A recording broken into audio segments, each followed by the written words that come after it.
Guerillas! And you can't see me just now, don't worry, don't panic, I'm going to put this back on. But what I want to do is check the sound to make sure the sound in this is good. So, have we got sound? Come on then. Is this bit?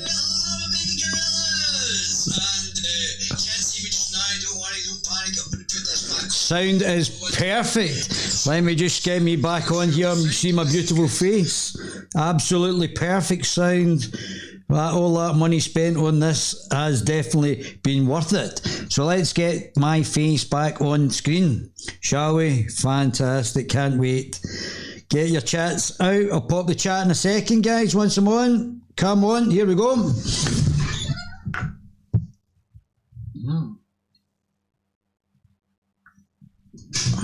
Get that off screen. And, oh, looking good, Dave. Let's be having you. Hard to get perfection. Don't cut off on me now, you silly screen. Come on. This is us. Get over there. And, oh, what's that there? What's this? The background here. Okay, sure what that is. Oh, my goodness, silence mode, right. Oh, that's what that is it? Alright. Move that out the way. Right, so we're back in business. Oh, good stuff. I've been dying to do this with Carol for the longest time because Carol and I agree, and I'll show you, I'll get my political compass up. So I'll show you my political compass. David Ballantine.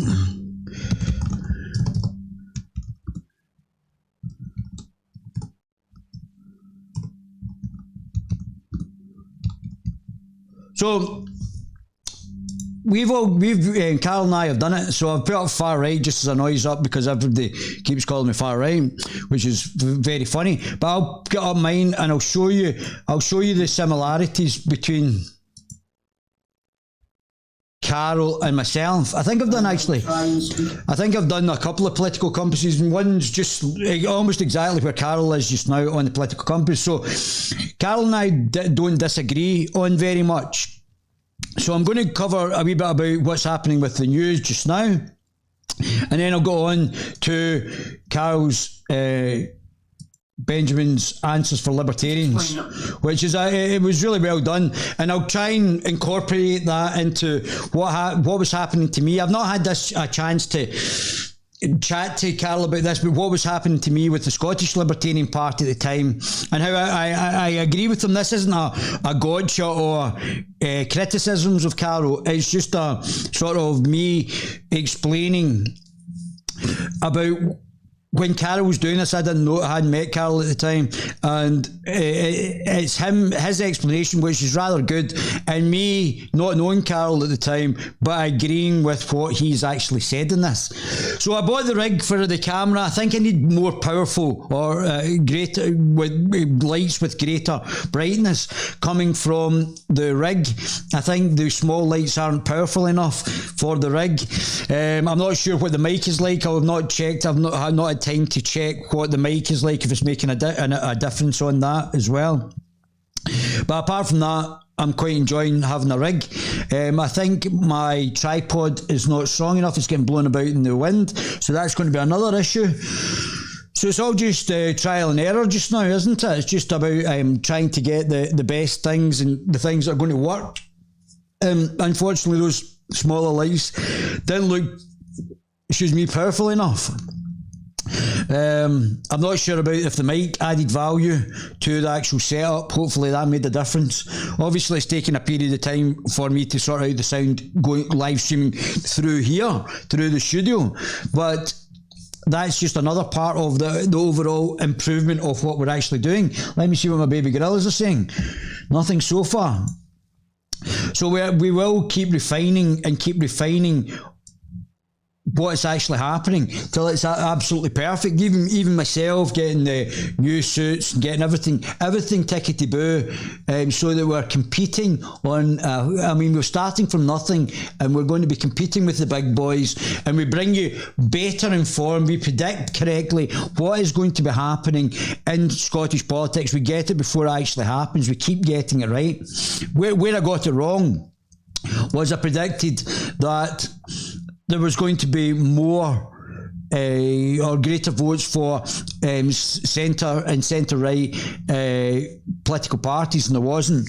So don't forget, if you're interested in what happened in my comments about the Libertarian Party and what happened at the Cown and wee nippy speech, you'll get me on later on tonight and I'll go over that as well. So let's just have a wee look at the news, what's happening just now as well. Spike, I'll have a wee chat about Spike because there's just a great broadcasting publication. And some results still to come in, of course, but sometimes you do just need to take a step back. So let me just check when that was. So that was yesterday. So that was on the 8th of May, and I think that's Channel 4, isn't it? Channel 4 News, 8th of May, 2021. And if you look at this result objectively, then it's an astonishing outcome for the SNP. After 14 years in government, they have won more than 80% of the constituencies in Scotland. And yes, it looks like the Tories will hang on to seats on the regional list, but they'll be way back in second. And if you add in the Greens, set for their best ever result in Scotland, then we are heading for a supercharged independence majority. And it makes for a striking comparison, doesn't it? Because if England is having a love-in with Boris Johnson, then for many in Scotland, it may feel like they're locked in with Boris Johnson. After years of deadlock on independence is change in the air. Not just in the town of Ayr, which ditched the Tories for the SNP after 21 years. Can I ask who you voted for? SNP. SNP. But in the path Scotland has chosen in this election, it looks like more support for pro-independence parties and way more pressure on Westminster to grant a referendum. What's the main reason in your mind that you wanted to vote SNP? Probably independence. No matter what we vote for up here, we never get what we want because Westminster rules, okay? So we have to get independence for Scotland. Boris Johnson has already said no to an independence referendum today before all the votes in Scotland had even been counted. And all the signs are that Nicola Sturgeon this time will not take no for an answer. So again, this is going to be a big mistake. Nicola is going to try and push the independence referendum. If she loses, if the SNP and the Greater Nationalist Movement lose this because Nicola's pushed it, rather than getting Devo Max first and then building confidence, if they're going to get the independence, and actually there is a chance you would win a Devo Max referendum. You might get some of the unions to come over for Devo Max, but you would still be within the union, within the UK. Then that might be appealing and winnable. But if Nicola Sturgeon and the Nationalists try and push, and I'm not against or for or against independence, I'm just talking about purely political sides. If Nicola Sturgeon pushes for another referendum when we've only had one 7 years ago, and she loses, it's going to set back all our causes, whether it be our globalist shilling for the globalist cabal, or trying to get us back into the EU. That's going to go as well. And she's going to be continually run by Westminster because she'll have pushed the agenda in the wrong way and not going for Devo Max first, which she might win. She could lose a second referendum, and that's going to be her. That's going to be the nationalist cause for a third referendum much further down the line. So she better be careful what she wishes for, because people will lose faith in her if she fails in a second referendum. So it might be in Bojo's favour to actually give her a second referendum. She's talking about fighting this in the Supreme Court. We're heading for a potentially tense new period between Holyrood and Westminster. I think that both of them, it's in both their interests, both the Nationalists and the Conservatives, just to kick this continually down the road. One of the great challenges in this work is knowing enough about a subject to think you're right. Yeah, there's tons of people like that. Tons of people like that out there. They think they're right. We could list them who think they're an authority on what they're actually talking about, and they're not. I hereby declare that Finlay Carson has been duly elected. Yes, the SNP case would be overwhelming with an outright majority, but their top target seats today stayed Tory. Yeah. So that was if they got Aberdeen West, they would have got a majority, 64. So they just missed about one, which I correctly predicted as usual.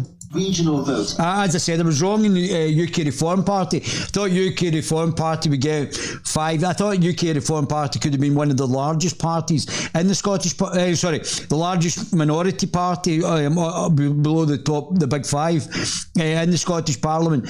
Yeah, they didn't vote for them. I was surprised because both UKIP before and Brexit Party have done quite well in Scotland. The system that compensates parties who don't pick up many constituency seats. How many more seats could the SNP claim? Two, they got 2 on the regional list. So all that 40% of the votes getting cast on the regional list for the SNP was a waste of vote. So either way, with the Greens... Yes, Rees-Mogg and the Marxists. There will be a pro-independence majority. Does he look like Lenin? Is it just me? Parties with a clear manifesto commitment to a referendum.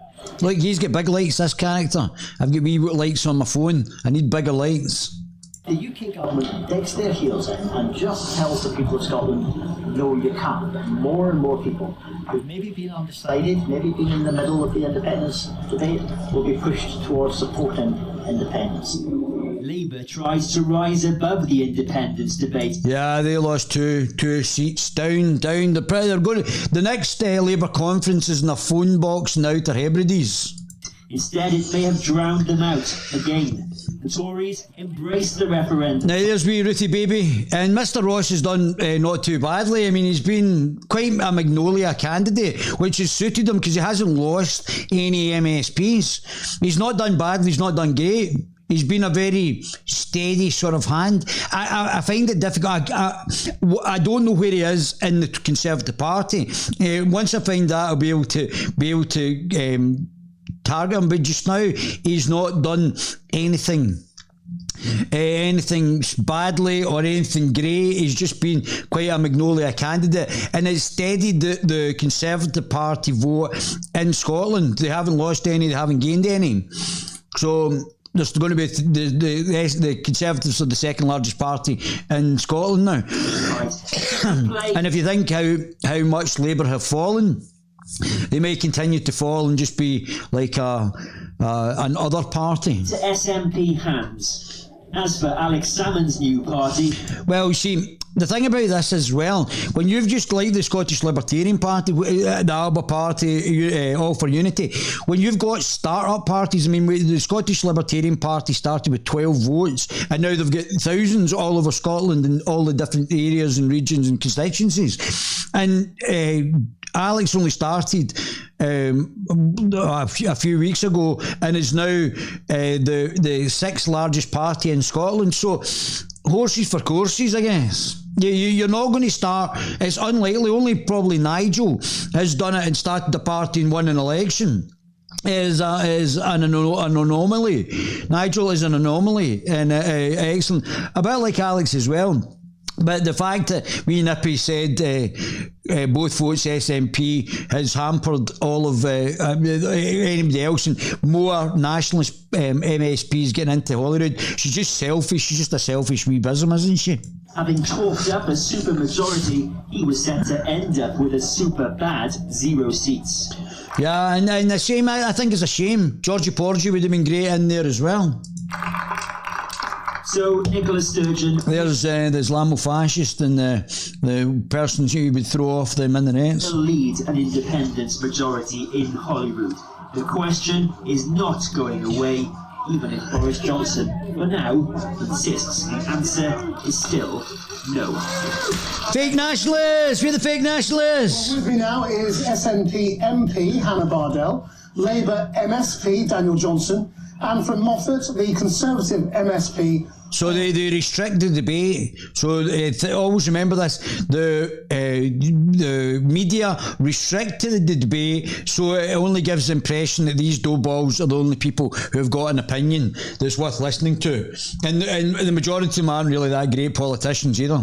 Mundell, Hannah Bardell, do you accept that just as Boris Johnson has ridden a vaccination wave in England, a lot of people have voted SNP because they like Nicola Sturgeon's authoritarianism and being a wee lesbian Marxist running of the country during the COVID crisis, not because they want another referendum. I think there's a whole lot of reasons that people have voted for the SNP, but it's interesting to hear Gary saying that Boris Johnson's going to try and pick apart our mandate before all the votes have been counted. It's got a bit of a cheek. It's not even had the decency or the time to come and show his face here in Scotland. I think people have voted for the SNP for a load of reasons, including the fact that Nicola Sturgeon has been an excellent leader, but because 17, 18, 19 polls have shown consistently there is a majority of people in Scotland who want independence. But I don't think there is. Not from that turnout there.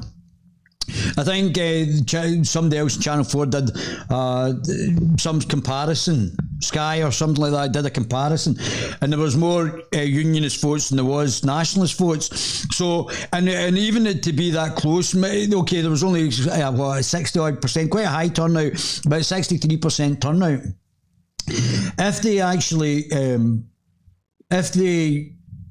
even another 10%, but if it's that evenly split, the nationalists are still on to a problem of getting the majority to actually vote for independence, especially just 7 years after the last one. Daniel Johnson, I mean, if there are some people who voted... Look how horrible that Parliament building is. It looks like an NCP car park. It looks like some retards actually designed it. The SNP, it could be... vote no in a referendum. There are 40% of your Labour supporters who want a referendum, aren't there? Are you now going to accept that this should happen? I've just been elected and with a very clear signal from my constituents that they don't want more division. And, we don't even have the full results. And already we've got the beginnings of a Mexican standoff between the First Minister and the Prime Minister. This is not what Scots want. The pandemic and recovery demand that we come together, but already we see divisive politics. I think it's just very depressing. I mean, you've lost seats, haven't you? I mean... No. This was the great Labour recovery in Scotland. No, they haven't lost seats. They didn't lose any seats. Bad journalism. The Labour Party lost seats because they're rubbish. It was the dog that didn't bark. Well, look, we started this campaign on 14% vote, and in 10 weeks, and that Sargon has turned that around. Oh no, they did lose vote. Sorry, is this the Labour guy? Yeah, you lost votes. You did lose seats. Apologise to Kirsten. Apologies, that's excellent. You did lose seats. You're losing all over the place. You only got 2 constituency MSPs elected as well. It's just, obviously, people are voting for doughballs on the regional list. The result is maybe not the one that we wanted, but I think it's yeah, you're going backwards, mate. You're going backwards. You just lost Hartlepool. Nobody's voting for you. It's just nobody's interested in your woke agenda or your communist Marxism under Corbyn or your globalist shilling under Starmer, isn't it? Trying to get a corporatist globalist in the back of working class people in Hartlepool, sneaking them in after them getting kicked out by the great people in the northeast of England. Really credit to the campaign that he's run. So and you do not accept the democratic result of SNP and Green overwhelming majority in the Parliament for another referendum. We don't even have all the results in. I mean, what I believe in is in parliamentary democracy. Mandates are about what you can deliver in Parliament. We've not even sworn in a single MSP, and yet people are trying to claim that there's a sort of a threshold of mandates have been met. We don't know yet. Let's take this one step at a time. We are in the most unprecedented circumstances, and we need to act with cool heads. Yeah. This is what's coming, isn't it? Most boring party ever. Well, I mean, there doesn't need to be a Mexican standoff. All Boris Johnson and the government at Westminster need to do... Do you think Miss Pink here might be part of the gay mafia. Is accept democracy, accept that the SNP has won 85% of the vote, 80% of the seats, constituency seats. If you extrapolated that, if we had 129 constituencies in the Scottish Parliament and it was a first past the post system, because the Westminster parliamentarians want to judge us by their system, we would have 109 seats in the Scottish Parliament. We would have 550 odd seats at Westminster. So if they want to judge us by their system, I want to judge you by the colour of your hair if you're a intersectional Marxist lesbian like your dear leader. Not to accept the fact that the SNP has won this election. We might not have won a majority, but there will be a majority of MSPs in the Scottish Parliament, as you said in the beginning, more than there have ever been, that want and have stood on a mandate in their manifesto to give the people of Scotland a right to decide their own future. Oliver Mundell, we can already hear the sort of the refusal I wonder if this is David Mundell's boyfriend. Of a referendum coming from Westminster and from your party in government there. I mean, if it would be wrong to hold a referendum in Scotland during the recovery period of COVID, would it also be wrong to hold a general election? Because there's rumours. What are you guys saying? You guys saying this? Channel 4. Channel 4. All right, David. Hi, John boy. How you doing? Bribes obviously work. Of course, bribes work. Just make them all millionaires. That's what I would do. Millionaire. Do you want to be a millionaire? Yes, please. Yeah, we'll make you a millionaire. Vote Ballantine. Vote Ballantine for millionaires. Thank you. Yeah, bribery works. Bribery works. This is why the Scottish Libertarian Party have such a hard job saying we'll just let you keep your own money. Oh, right, thanks. But yeah, we'll steal your money through taxation and give it back to you the way that we think you should get it back. Oh, that's great. But see, I don't want it like that. I think I'm better to spend more money than you are, wee nippy. Oh, no, we'll give you back. Free computer, free bike, I don't want a bike. Free bike. That's Worman is discussing that one. I know, what's that all about? Your Prime Minister wants to do that. I think deciding who runs the country is a different question from having a... How the Mundell's all in the borders getting Mundell after Mundell? We had one in 2014. We had a very comprehensive debate. We were told it was once in a generation, once in a lifetime. It's quite a disruptive event. It was quite unpleasant for a lot of people. It causes a lot of division and uncertainty. A general election is about who takes the decisions, and as we've seen with the Scottish Parliament election, it is possible to hold that type of election during COVID. Right, but how long do you think you need to wait before a referendum is possible? I mean, it's not never, is it? When you've got this kind of vote in the Scottish Parliament. Well, I don't see this vote as being dramatically different from what we've had. It seems like a status quo vote. There hasn't been this major breakthrough. Which is an independence majority. There was an independence majority in the last Parliament. That is the status quo. There isn't an independence majority in the country. Which is actually true. So this guy is, for the Conservatives, has actually just said the correct things. Everything that he just said there is correct. And what we used to hear from the SNP was that they would convince the majority of Scots to act independent before they would hold a referendum. And now they realise it's too difficult to do that. It's just started advocating. And I think Wee Nippy will kick this. I'll pretty much guarantee that we will not have a referendum, because between Bojo and Wee Nippy, don't forget Wee Nippy's doing exactly the same policies. Oh, you get locked in your house in Scotland. Oh, you get locked in your house with Bojo. You get and they're basically doing exactly the same policies. Mass immigration. Oh, I like mass immigration too. So even the Tories and the SNP, if you take away the fact the ones are unionists, the ones are independents, Wee Nippy is doing exactly what Bojo's doing. Wee Nippy might be a Tory from the actual underlyings, not the wokery that she's putting forward, the intersectional Marxist shite that she's putting forward. She's putting forward the, I'll lock you in your house for a year. I'll cancel your rights. I'll cancel your rights. So Bojo and Wee Nippy are doing this exact same policy, if you actually think about it.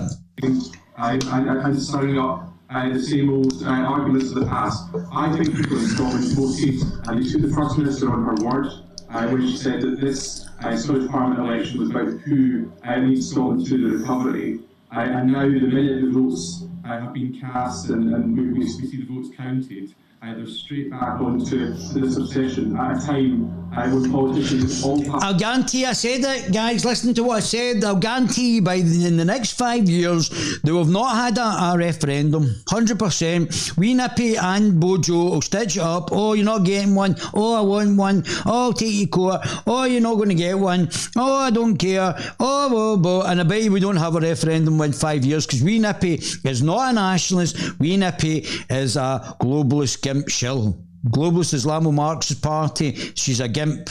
Wee Nippy is a gimp like Sawa. And I'll later on tonight, when I discuss what's happened with the Liberal Party and the Crown, I'm not sure if I find it funny or not. I'll need to review it once I review it again. But Wee Nippy and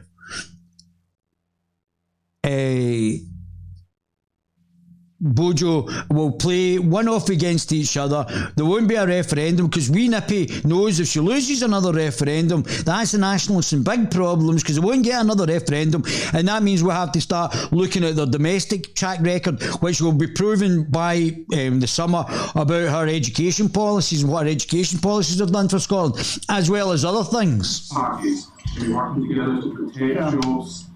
You should be protecting jobs, you should be stimulating growth. Yeah, the fact that you're a Conservative and you can't stimulate growth, it just shows you how inept the Conservative Party are. They're just as bad as other parties. So people have decided and they've elected another SNP, Doughballs Christian, that's what you're looking for. And lots of Green MSPs as well. I mean, how long are you going to... Pretty much to just saying no? Well, the people of Scotland have said no. They said no in 2014. The problem is, what if they say no again? What's the nationalist movement going to do if they lose a second referendum?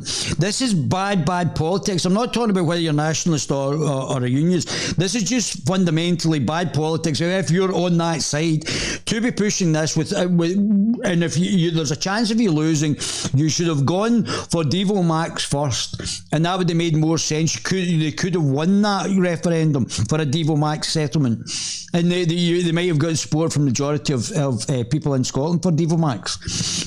And they should have done that first. They should have used it as political stepping stones, but they're not clever enough, unfortunately. And they've politically. This election with what looks like a pretty much 50-50 split. There hasn't been a huge surge in support of the SNP. If people in Scotland were passionately in favour of independence, and we felt this was really the time for a step change, we would have seen a boost in SNP support.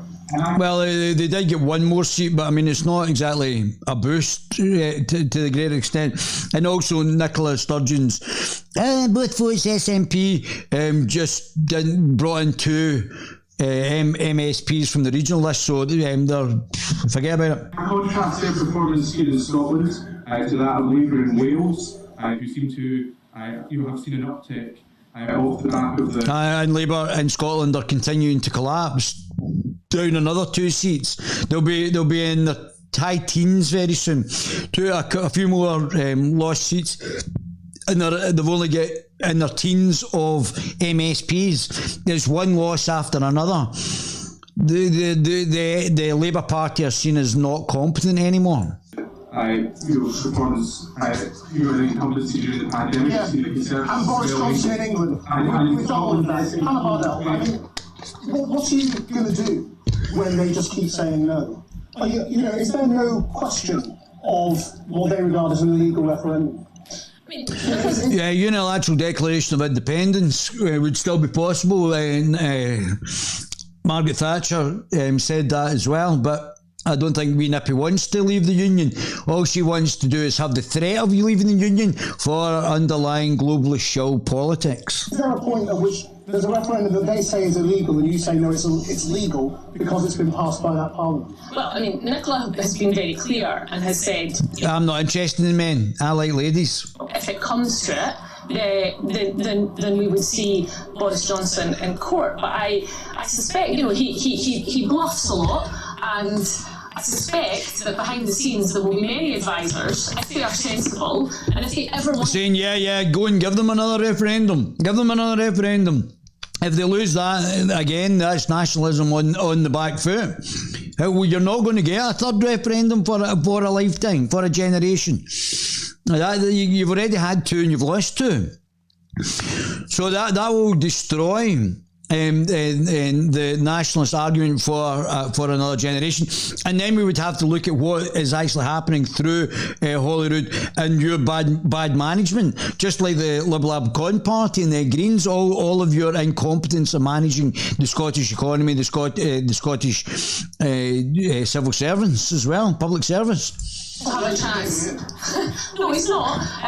But Oliver Mundel's sitting there saying that there has not been a surge for the SNP. Well, this greatest number of votes cast for any party since devolution. He continuing to deny democracy. That's not going to do them any favours. Will you be shoulder to shoulder with the Tories? 10,000 people have lost their lives to the virus, and yet the SNP are choosing to talk about taking the UK government to court.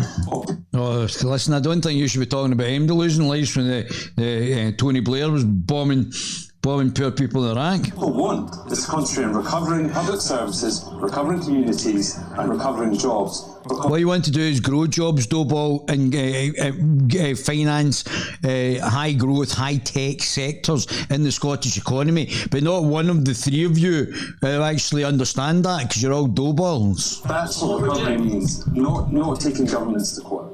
Daniel Johnson, Oliver Mundell in Moffat, and Hannah Bardell. Thank you all. That's quite enough of them, isn't it? Quite enough of these characters. So what's my baby Guerilla saying? Hello. Oh, you're not saying very much tonight. You're all very quiet. What's going on? There's only 7 of us watching. So what are we going to do here? Let's go into this. So this is my political compass test. As you can see, I did it for about over a year ago, before everybody was calling me far right. And let's see this. So I'll just skip along to the end. So this is where I am in the political compass. I actually might be 1 over. So I was 1, 2, 3, 4 down, 1 over. So I was about here before. So this is my second political compass test. So I've not really moved. That's in the margin of error. And I'm probably somewhere in here. So above the line is authoritarianism, and below the line is libertarianism. So the green and the purple boxes are the libertarian boxes. So libertarians, so this would be the libertarian socialists, say. This would be like the libertarian liberals in here, social democrats, more of the sort of Christian democratic, liberal democrats. This is different from the neoliberals, who are authoritarian liberals, who want the moves towards the one world government. Keir Starmer would have been here. Theresa May and those Doballs would be here, and the liberal undemocratic Democrats. Now, obviously it can expand out the way depending on the individual, but I'm talking about collectively as the Social Democrats within the Labour Party, the Liberal Democrats and the Christian Democrats. So they are basically moderately authoritarian neoliberals, or authoritarian liberals is better. So as you can see, I'm a libertarian liberal, which is where the sexy people are in the political compass. Very much there. Now this is described as classical liberals as well. So this is the libertarian. So you can see I'm very close to the centre of politics, slightly on the right, and the libertarian right, not the authoritarian right. So this is described now as far right in Scotland. So me being a centrist, as you can see the centre line, and me being a libertarian liberal is described now by the media as far right. So if I'm far right as a centrist, where does that put Scottish politics? Where's wee Nippy as being a postmodernist Marxist on the far left? So we have to start knowing that as a centrist, that they're in the far left. They're the actual extremists. Sawar is probably more of a social democrat himself, a bit like a bit like Stammer, but even so, the social democracy is not really appealing to the populace, never mind the Corbynist postmodernist Marxist nonsense. So the Labour Party are not appealing to the average small C conservative working man and woman on the street. To get the average working man and woman on the street down to here, there is a way of doing it. Now, the Scottish Libertarian Party are minicus. I mean, King Ming, Tam Laird, who broke into the constituency MSP's seats as well. He got over 100 votes as well, one from me on both the regional and the constituency list. Are minicus. So the minicus are about here.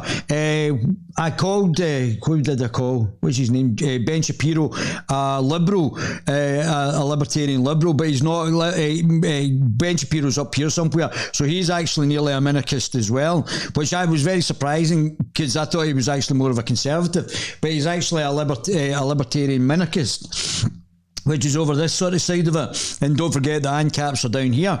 So you can see where I am. So this is me trying to explain to you a bit about politics and what this represents. So you can see it says authoritarianism, and this part is the libertarianism.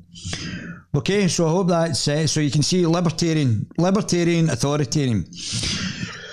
So there's my man, Mr. Benjamin. So as you can see, Carol and I are virtually politically identical. Carol has moved back. This was done in my compass test in 2019. So this was done slightly before. I'd already done mine prior to Carol's doing his. But Carol has moved from centre left, but de facto it doesn't really matter. This area here is basically what Carol describes as classical liberal, but what I describe as libertarian liberal. So that's the difference. Now Carol's going to talk a wee bit answers for libertarians. Now, Carol is a libertarian. Now, I understand why he has not wanted to identify as a libertarian, because what the libertarian side of it is, whether it be the UK Libertarian Party or the Scottish Libertarian Party, is they have taken the name libertarian and made it on the right, whether it be the anarcho-capitalists down here, narco-capitalists, or the minicus, whereas we are actually centrist libertarians. And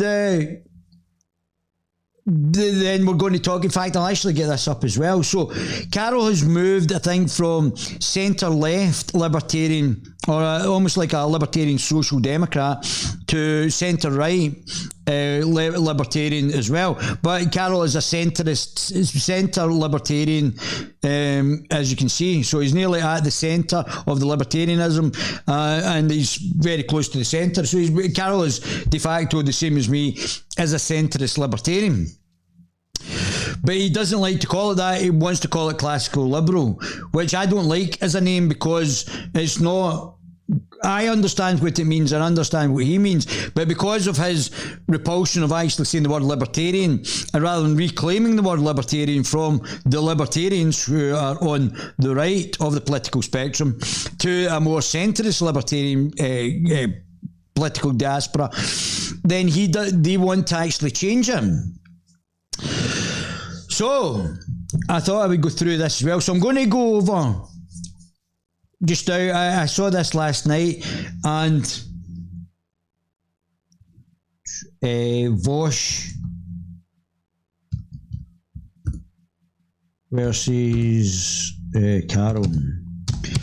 And I came across this last night. Here we go. So this was a year ago. I'm sure it was on last night.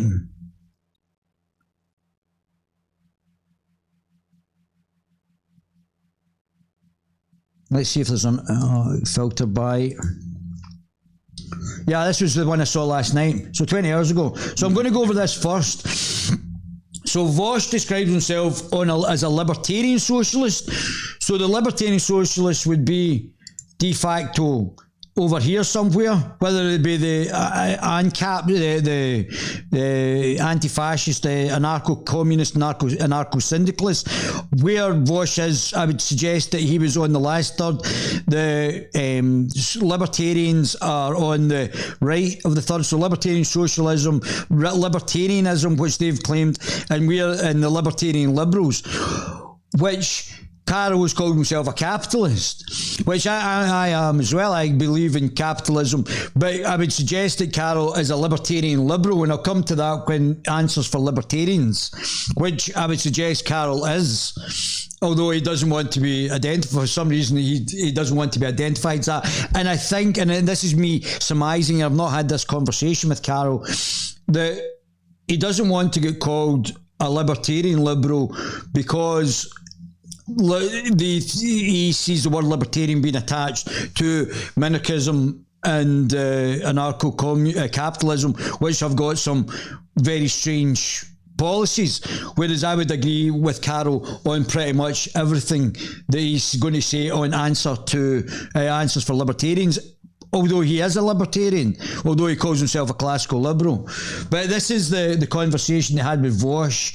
A global pandemic and governments... And I think we'll watch this first. ...out of this crisis. Know that. I'm talking about making the world a better place. The property rights of the lords were violated pretty substantially, mind you, in many European countries when we transitioned towards a democratic society, when we had the vast swaths of land they controlled being broken up and made municipal properties that were then zoned off into commercial areas. That was their property being seized, and it made the world a much, much better place. It had nothing to do, by the way, with the serfs being mad at how things turned out. It had to do with the fact that the system was fundamentally unfair, as then a very small number of people controlled all the political power and economic power in the country.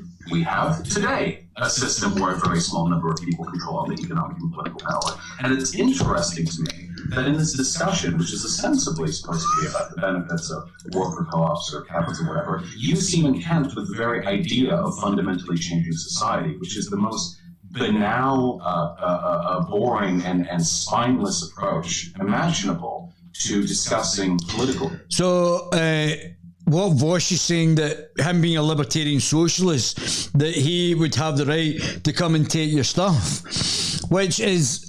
And people in the comments here are taking him to task on the fact that him being a libertarian means that they will come and actually take a libertarian socialist will come and force you to hand over your stuff for the greater good. Theory. Go ahead. Please, Vosh. Okay. It's pretty bold of you, to be honest, to admit that you don't understand what I've just said and then claim that my argument is incoherent or nonsense when you've just admitted fault. The difference is English liberalism is individualistic and German socialism is collectivist. This means that in English individualism, the individual is his own property. So what Gareth's talking about is liberalism.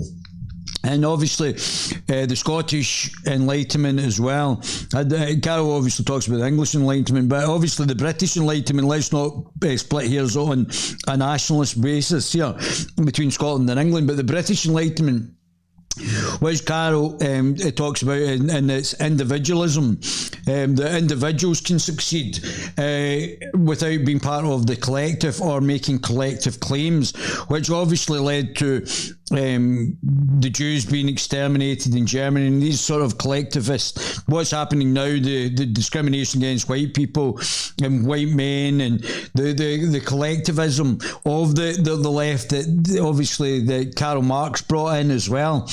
Before he was talking about proletariat, and then with wee Nippy taking on board the collectivism of the Frankfurt School and the critical race theory and anti-white racism that wee Nippy's involved with now, and the critical race theory that's going to be brought in to the teaching of your children. This is all part of the German collectivism of socialism. And his property rights matter. You are a German collectivist. So the individual is not their property, they are actually property of the group. Their property rights don't matter. Yeah, so you can just go and take what doesn't belong to you as long as it's for the betterment of the group. So de facto, you don't have any right to protect yourself against the group if the mob comes, which is what we were seeing with Antifa and Black Lives Matter, these Marxist, left-wing Marxists. Well, Black Lives Matter is a Marxist organisation, but Antifa are anarcho-communist and anarcho-syndicalists, which Vosh seems to think that there's not a problem with just going and taking somebody else's stuff. You can find a philosophical rationale to allow you to target a portion of the population to persecute them, which I would say. Whereas it doesn't matter if it's black people or Jews or now white people. You seem to just vary what group it is they want to target collectively. Violating people's right to property is a form of persecution. Then you are in fact no different to the tyrants of the 20th century. The only difference between you and them is scale. The idea that you can't compare feudal laws to Mark Zuckerberg. Like, Zuckerberg achieved his prosperity through consent. They achieved their... Yeah, I think Zuckerberg might be the biggest thief that the world has ever known.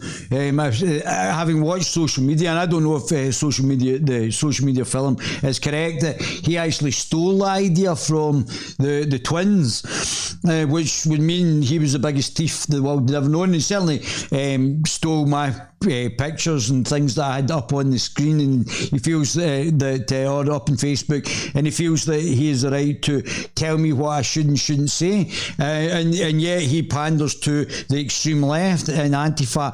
Obviously he's part of the globalist cabal, and he's adversely affecting individuals' freedom of speech and freedom of rights, and I believe he spent £340 million trying to corrupt the American elections, democratic elections as well. So there's obviously major question marks about Zuckerberg, Carlos, and I'm sure you're probably aware. Through violence.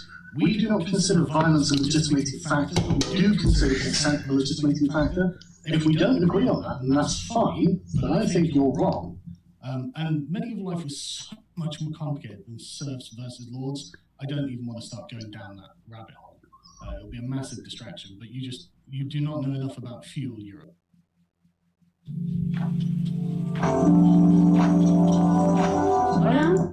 Basically.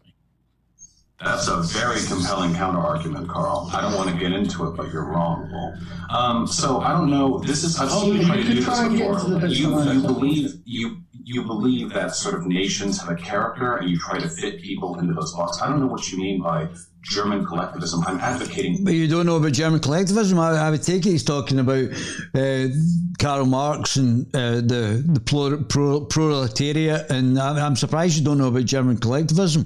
Like everybody knows about it. Yeah, Engels as well. I think it was Prussian as well. So it definitely comes from Marxism. I don't understand how somebody who's saying that they're a socialist has not heard of German collectivism. We all know this. For property rights. And in fact, I'm advocating the expansion of property rights. I don't know if you're actually engaging with any of the arguments that I'm making here, because it seems like every time I respond to a series of points you make, you back up another level and make a different series of points. But that's okay. If you want to... I don't know if there's more to this than I've seen here, but I don't really understand what he's saying in connection here. What he's saying, I don't know. There may have been other things before this that we're not privy to, but I don't know. Concede sort of the idea that market socialism would improve society, and your only contention is that passing laws to make private firms collectively owned by their work. So basically what Vosh is saying is that if I set up a business, the state will come in and force me as the entrepreneur, the person who actually came up with the business, might have worked hours and hours, that I have to hand over that business to the workers who may not be of a level of competence, who may not have had to go through all the trials and errors that I've had to go through to make this as competent as to make the whole situation as competent as possible. So can you imagine me setting up the Guerilla TV channel? And you guys have watched me expand and get bigger and spend lots of money to try and perfect the product that I actually give to you. Even in the back of being shadow banned and suspended in Twitter and all other things that have actually happened to me. I'm getting slagged off in the papers, humiliated in the papers. After everything that I've gone through, the state... What Vosh is advocating, the state can then come in and say, I don't care that you've done all that. The workers deserve to own your company. The workers may not have had the level of competence through all the trials and errors that I've actually gone through. And the workers are not the entrepreneur. The workers are the workers. So it doesn't matter. If a worker then becomes an entrepreneur, that's great. But the workers then may not have the competence at a board level. But if you're wanting to do that, Vosh, you should just set up a collective and just just start up from scratch. So why, if you wanted to set up a collective, do it yourself. Go and set up. It's easy. Set up a collective where the workers are in charge from scratch. Stop trying to steal other people's businesses. And it may or may not work. We've had examples such as mutual companies in Scotland, mutual life insurance companies, the co-op. There has been collectives before. Go and set it up. Go and get your friends, say, this is our mandate, and set it up yourself. Don't get the state to dictate that I have to hand over my business to you or your pals for some obscure reason. Why would I have to hand over my business to the workers? The workers, if the workers are wanting to set up a collective, set up their own collective, if that's the way they want to run the business on that behalf. Don't mandate the state to steal other people's things. Seeds too close to some esoteric idea of German collectivism for your case? What you're advocating is basically getting the state to steal other people's companies. That's what you're advocating, and you call yourself a libertarian socialist. No wonder people in the comments were laughing at that. That's totally okay. What I care about is making society better. I advocate for the expansion. A utopian ideal. Unfortunately, the left are obsessed with this utopian ideal. You can marginally make things better, but to overturn it on your basis, you can actually set up your own collective and set up your own business on those terms. You don't need to get the state to mandate stealing other people's companies. Property rights, so they apply to everyone who works. Well, it can work to everyone who works in your cooperative that you want to set up. You set it up from scratch, Hector, and see what's actually happening. You do that. It's a given place. I don't like the fact that our society is controlled by a very small number of people. I don't disagree. There is a corporatist mentality within our society. Completely correct. So it's not capitalist, it's corporatist. But I do agree. That's why the neoliberals, the authoritarian liberals, have been in charge, and instead, this is why we're trying to get libertarianism, and so that we are actually freer. So I think we're on the same side on that one. And I don't like people who justify the fact that society is controlled by a very small number of people by calling those who have lost in this game sore losers. I like democracy. I don't know how you feel about democracy. I like the idea that people should be able to advocate for their own rights. I consider these... Yeah, I don't think... Carol as a liberal is not going to... disagree with that. Although, having said that, the libertarians do actually disagree up to a point that they're not really keen in democracy. I understand their arguments, but it's almost like they're arguing from an anarcho-capitalist argument, certainly a minarchist. So if their argument would be if enough people voted for it, you could kill somebody. And if democracy was your god, then you would be able to kill somebody, but because the majority had actually voted for it, that would be okay. So there is a lack of morality potentially with democracy. I think that's what they're saying, and not allowing the individual greater rights. See very fundamental principles of liberalism as well. It is often said that socialism is a promise to fulfill the Enlightenment, whereas fascism is a rejection of Enlightenment principles, which is what... Fascism? It depends. Well, I think that's very opaque, because if you think about Marxism and the fascism coming out of Marxism, The Enlightenment was to me a liberal thing. The socialists have actually corrupted the liberal and corrupted the liberalism that was come out of the Enlightenment, not the other way around. The left, and especially Marxism, fascism is on the left as well, was the corruption of liberalism, because they're not liberal, they're illiberal. Why socialists are themselves very concerned. Well, socialism just means is a umbrella for the left. I mean, that's like a complete umbrella for the left. Although I'm a liberal, I'm not an authoritarian liberal. If you're saying you're a libertarian socialist, you're not authoritarian socialist, are you? Like a fascist, like a national socialist, like a Marxist. With fraternity, equality, brotherhood, liberty. But it's not a liberty when you're getting the state to take people's businesses off them, is it? How's that liberal? And fascists are, of course, not. They don't like those things very much. Fascism and Marxism. What's the difference? What was the for the state, of the state, and the Marxists wanted to get everybody living off the state as well. There's very little difference between fascism and Marxism. Very little. I care very much about the principles of the Enlightenment. That's why I advocate for everything that I do, because I do. But you are not part of the Enlightenment, my friend. A democratic society that is fair, that gives everyone a voice, both in their government and in the place that they work. And if you have no empirical arguments against the validity of that form of organization, and would instead rather back up to some suggestion that I'm violating the English principle of the organization, and that actually this type of oligarchy is much better than the old type of oligarchy, then feel free to. That's your right. What if you could control the web with your mind?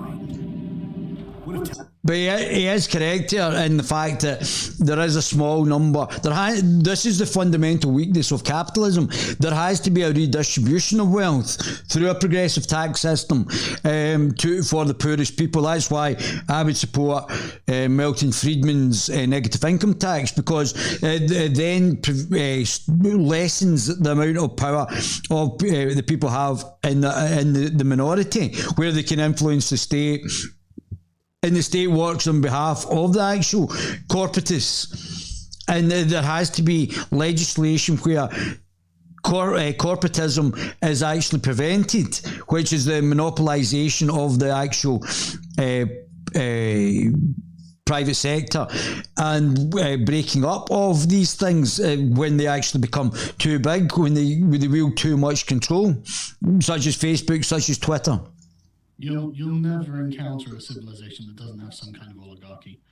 It's wishful thinking at its worst, in my opinion. Yeah, but you can have things that mitigate it, and to prevent corporatism, you could legislate and have it so that the courts decide on if this is corporatism, to actually maximise capitalism, which means it would be more egalitarian and more opportunities for all. Yeah. The idea is an expansion of property rights by violating other people's property rights. Yeah, no, Carol's correct. Yeah, that's absolutely ridiculous, and just shows the contradictions of libertarian socialism, as it does when I'm about to talk about answers for libertarians, as Carol rightly pointed out on the right, which they describe as libertarians, but is the right of the libertarian spectrum, which is obviously. What Carol and I are not, which is classical liberals or libertarian liberals. So it goes from Vosh and his libertarian socialists to Carol and myself as libertarian liberals, to what I'm going to come on to in answers for libertarians on the right of the libertarian spectrum. But this is I'm only saying in three separate blocks, but that's a massive variation on different political ideologies in a different part of the political spectrum from what we're used to in the mildly authoritarian spectrum, or the very authoritarian spectrum, if you include Marxism, National Socialism, fascism, dictatorships, right-wing dictatorships. There's a whole variety, and that's what we've been used to in authoritarian regimes, even if they're mildly authoritarian. You could quite easily turn theft that There's no reason why that can't be quite So, I mean, this again is the changing of words to suit themselves in the political agenda, where men can be women and women can be men, and etc., etc. But I can't identify for some reason as a journalist. Well, what's my baby Guerilla saying? You guys are very voice, the ultimate beta, the ultimate beta. You guys are very quiet tonight. What's happening with you guys? There's only 5 of you watching. Dear. So let's continue.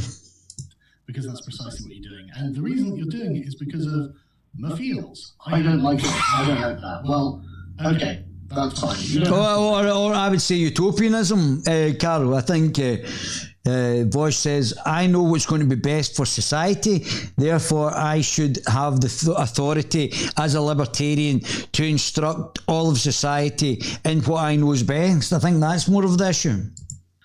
It's okay if you don't understand the difference between individualism and collectivism, even though I've just explained it. It's okay if you don't understand. It's okay if you're not. Yeah, and I think that's a bit of obfuscation there. But if that's all you're going to say, then I think we'll have to just agree to disagree, and you can agree to be wrong. Sure, yeah. I'm okay with being wrong in the eyes of somebody who believes advocating for liberty, democracy, fairness, and equality is feels of the reals. But you also believe that the state's got the right to actually take people's businesses off them and take people's property off them. I haven't really mounted any substantive counter-argument either to the efficaciousness of a worker co-op-led society. You set it up. Nobody's bothered about your fucking worker co-op society.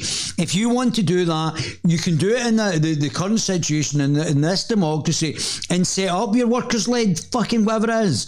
And you can do it, and you can get your pals. I'm a libertarian socialist. Oh, I'm a libertarian socialist. Would you like to set up a workers' cooperative society? Fantastic. And set it up. You don't need to get the state to take other people's businesses off them that they've already set up. Go and set it up yourself. Go and set up your wee collective farm. Go and show us how great it is, and we'll all then join in. Go and do it. Stop trying to get the state to mandate it, and you're meant to be a bloody socialist. A libertarian. Socialist, there's nothing libertarian about getting an overburdening state to actually dictate to the individual what they're actually meant to be doing.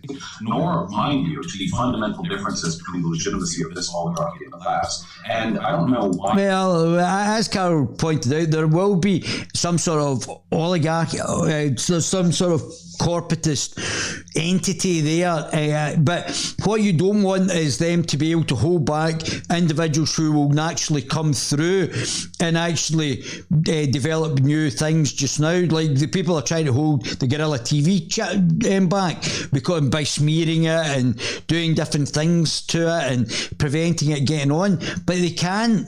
You've just got to plough through it.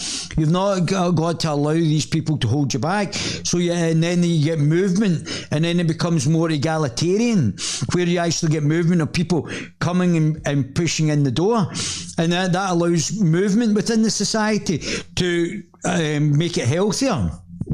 And that's what we've got up to a point just now. But using the state to confiscate things is just disgraceful. You've accused me of not understanding collectivism as a concept when I've explained to you that collectivism isn't even relevant to the property rights discussion that you enhanced, I guess, ignorant of the fact. Yeah. That I'm advocating for its expansion, but that's all right. You know, you're advocating for the state to come in and take other people's property. That's what you're advocating. You're meant to be a libertarian. I know that you're somewhat averse. Let's get. I thought this guy is brilliant. What's his name? Turning Point. Libertarian.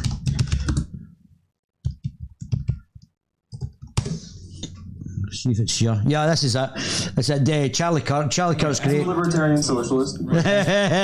This is great.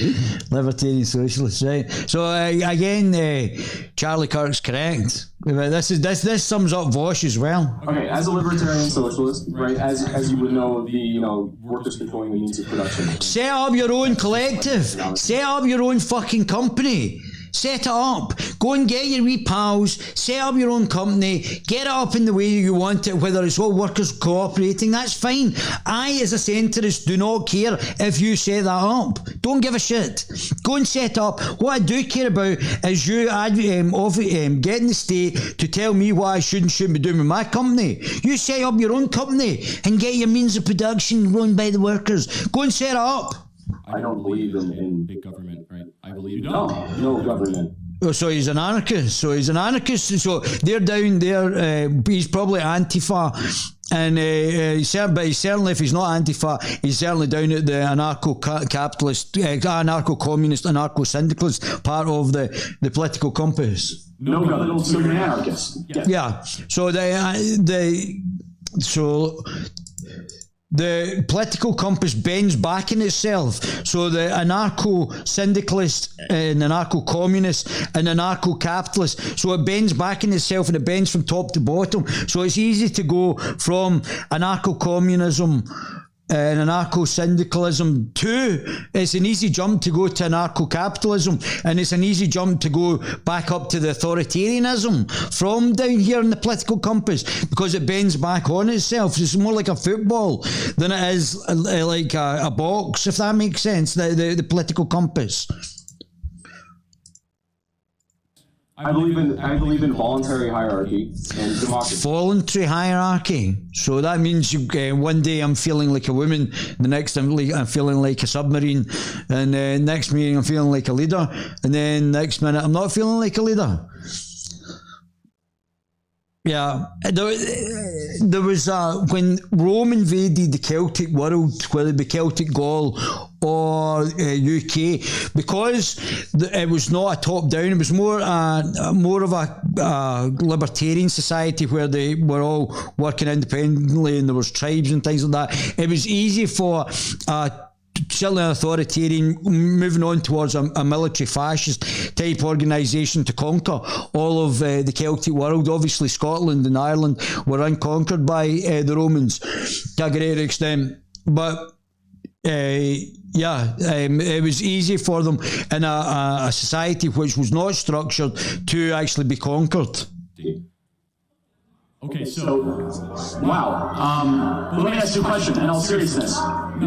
Here's the question. Here's a serious question, though. Charlie Kirk's great, and he's improved as well. He's just getting better and better, answering questions, and he's just really getting more and more polished now. He's getting older as well, very mature, working with fantastic candidates.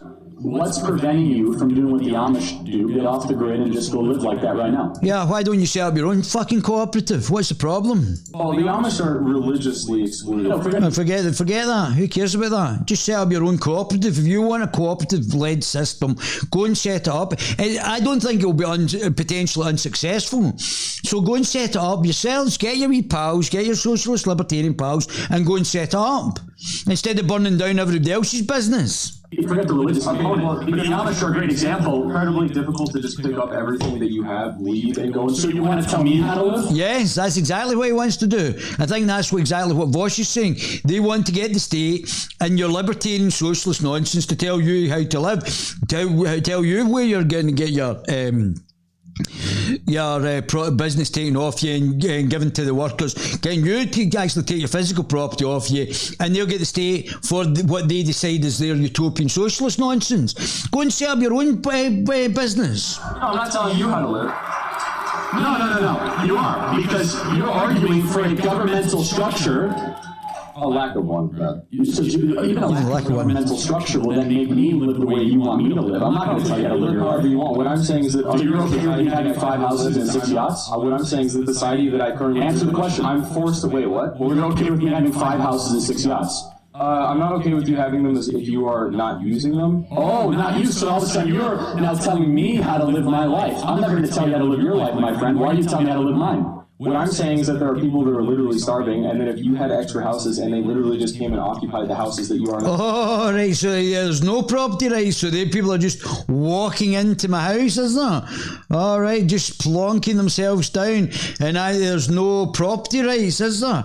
So yeah, that's going to. So I can just basically take anything. I can just take over businesses. I can just take that. I think that's called theft, is it not? They are justified because you are being a massive. Oh, they're justified in theft. All right, so theft is okay as long as you're not being a massive douchebag. Because you are being a massive asshole. Oh, a massive asshole. By not letting people steal your stuff. But I might need my stuff. Being a massive asshole to not... So if someone forcefully takes away something that is sedentary not being used in that purpose, it is a rightful means of theft. Yes.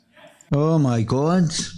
And no wonder they want to abolish the police, if they think theft is legitimate. Wow. So you don't believe in private property, right? No, I do not. So basically we can take anything we want. We can just take it. There's no private property rights. I can just take anything I want, go down to the bank, walk in, say I'm a libertarian socialist, I'm just going to take all your money out of the bank. Thank you very much. Send the greater good. We don't believe in private property rights, so we're getting somewhere. So you're not a libertarian, my friend. Yeah, well, I think he is a libertarian, but it shows the contrast in ideology between libertarianism and trying to reconcile libertarianism and socialism. The fact you can just steal anything. What they're shouting out, you're not a libertarian, is what I'm going to talk about in a minute, about answers for libertarians, is the libertarian right argument. And also to a lesser extent the libertarian liberal argument, or the classical liberal, as Carol would say, that you have property rights. And what the left of the libertarian spectrum is saying that you don't have any rights, you don't have any property rights, you don't have any right to have a country, you don't have any rights for your property. I can take anything that you've got and it's justified, depending on whether I think it's right to do that or not. Yeah, that's the one way for anarchy, which is possibly where some of them are actually coming from. They're actually looking for anarcho-communism and anarcho-syndicalism, where you can just take any stuff. I'm not a libertarian in the American, I'm not a libertarian in the capitalist sense. You're not an American libertarian in the liberal sense, never mind the libertarian sense, which is obviously on the libertarian right. So it's very difficult to reconcile socialism and the right to take other people's stuff and not recognise that these people have agency or have worked for what they've actually got. That it's your right just to take their stuff by force or by force of the country, by the government. Which you have obviously said you don't want to have the force of the government. So you and your wee Antifa pals, it's okay, come round, burn down a business that I've worked for, take my property, and if you find it justified. Which is what's happening in America just now with these wee tosspots. I'm not a libertarian in America, so stop using the word. They are libertarians, so Charlie's wrong on this. They are libertarians, but what you're right in saying, Charlie, is the contradiction between socialism and the taking of other people's and the rejection of other people's rights, property rights, and rights of to own their own business, and libertarianism, which believes in individual freedoms. There is a contradiction there, and it's very difficult to reconcile this contradiction. He's certainly not a libertarian in the right-wing sense, or even in the classical liberal sense, Charlie. I agree with you there. So back to Vosh, let's go back. What are you guys saying? You guys are very quiet tonight. What's happening? No, Peter, all right, Sherry, how you doing? Sherry, Anne, how are you? All right, David should be in schools teaching this stuff. What chance you got when they bar you off social media? That's right. Don't ever stop. Don't you worry. They can't beat me.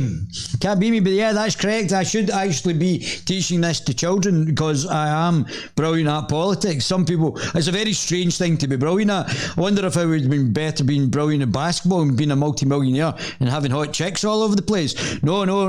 I want to be brilliant at politics and be very boring and sit in the house. by myself talking to you guys. But hey ho, these are the things that we've got to do. Oh, everybody's good at something. The Romans were amazing. Yeah, well, it's certainly organised. Obviously, those who advocate this, no property rights, which is Antifa. Antifa is the anti-fascists are just a front for anarcho-communist, narco-syndicalists who advocate this stuff. Marion, have F all for others to take them off. Yeah, rather than working or setting up their own collective, they just want to take other people's stuff. It's my right to steal your stuff. That's what they're saying. It's my right to take your stuff, whether I force it or not. It's my right to take your stuff. You have not got any rights for yourself. This is Antifa. This is what they're doing in the United States. They're now armed people are holding up people going about their business and with A7, whatever the machine guns are, and they're now holding up people on the road. Run over them. Run over them. Don't allow this. So let's go back to what. So this is where Vosh is coming from, like this other bozo clown. So this is where the Antifa. Carol, although he says capitalist here, is a libertarian liberal, or what he describes as a classical liberal. Go into that in a second. Just reading, this is something you would have to educate yourself on a little bit more before continuing the discussion. We already know the discussion. We already know the answers. We already know how you think. That's not an issue. You come and debate me, Vosh, but you don't. Would you like to talk about immigration? Yeah, well, again, open borders from the so you don't have individual house property rights, and even the Scottish Libertarian Party believe in open borders as well. So the Dobogs on the left and the right of the greater expanse of libertarianism believe in open borders for two separate reasons.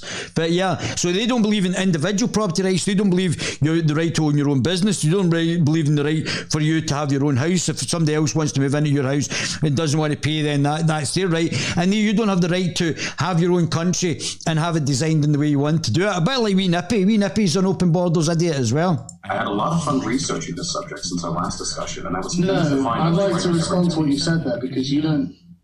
Oh, feel free. Then we can talk about it. So Carol and I do believe in borders. We don't believe in no immigration, but we do believe in borders, and not unlike the Conservative Party allowing people to just come over in dinghies and not be expelled. You're not writing anything. I'm trying to remember. I think it was. Yeah, you're not writing anything. Did you hear that? That's great, Carl. Let's hear that again. Oh, feel free. Then we can talk about it. You're not writing anything. Remember, I think it was Bosch who maybe got the ball rolling. So what we could do is give Sargon a chance. Hang on. I'd like to respond to that. That's what I'm saying. This is ridiculous. I was going to say, if it's okay with you guys, I want to give you a chance to respond, Sargon, right? So Carol, like myself, I was in the Scottish and helped establish the Scottish Libertarian Party. Now, I thought the Scottish Libertarian Party were going to be, and I didn't mention this before the election because I didn't want to torpedo anything, because the Scottish Libertarian Party are better than other political parties, so I would have voted for them anyway, and I didn't want to say any of this prior to the election to prevent anybody getting the maximum amount of votes. So I left the Scottish Libertarian Party because when Carol was about to talk about answers for libertarians, what Carol's synopsis was that they had some weird ideas.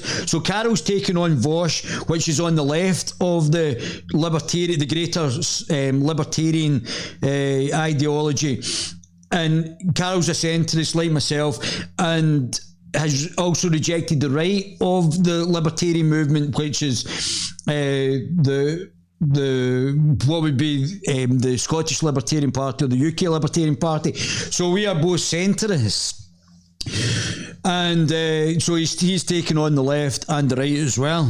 So I'll come on to the right in a second. Now, and then after that, if you guys are okay with immigration, I think it's a great segue. Mm-hmm. Thanks so much. Right. So, Ross, you literally kept saying the reason that you want what you want is because you like to see X, you'd like to see Y, and you believe that this is a way to see X and Y. That was your rationale. You can go back and watch the video and listen to yourself saying, I'd like this, I'd like that. That's right. It's all about Vosh. Vosh knows best. The idea that you think collectivism and individualism is not a relevant distinction here is ridiculous. There is no such thing as expanding property rights. You can't do it. It's universal. It's inherent in each person. So unless you're actually taking that person's property off them, that's why I believe in the right to buy back in Scotland, so that people in lower incomes will have the right to own their own property and get on the property ladder. The labour they spent to pick up like an acorn off the floor, that acorn is now my property because of the labour I expended to pick it up. Every person is imbued with property rights because of their ability to create property through their labour.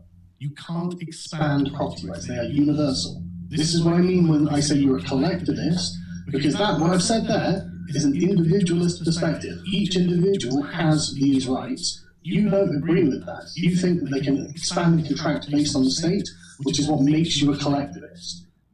This is why all I can say is we'll have to go on to the next topic because there's no concord here. We can't. No, I'm fine with that. We can move on. I'm glad you agree that. I don't know where the rest of this. I don't know where the rest of this debate is, but I would certainly like to. But I pretty much know what Vosh's perspective is anyway, and it's stupid.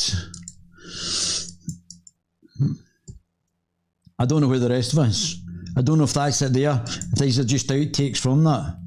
Ladies and gentlemen, thrilled to have you here for another. Other economic factors. I know that's all very complicated. The 2 points you I might just go through that later on. I might go through that full shebang later on because I've got to go back through this. So let's get rid of Charlie. So as I said, as you can see, Carol and I are basically political bedfellows. So Carol has moved.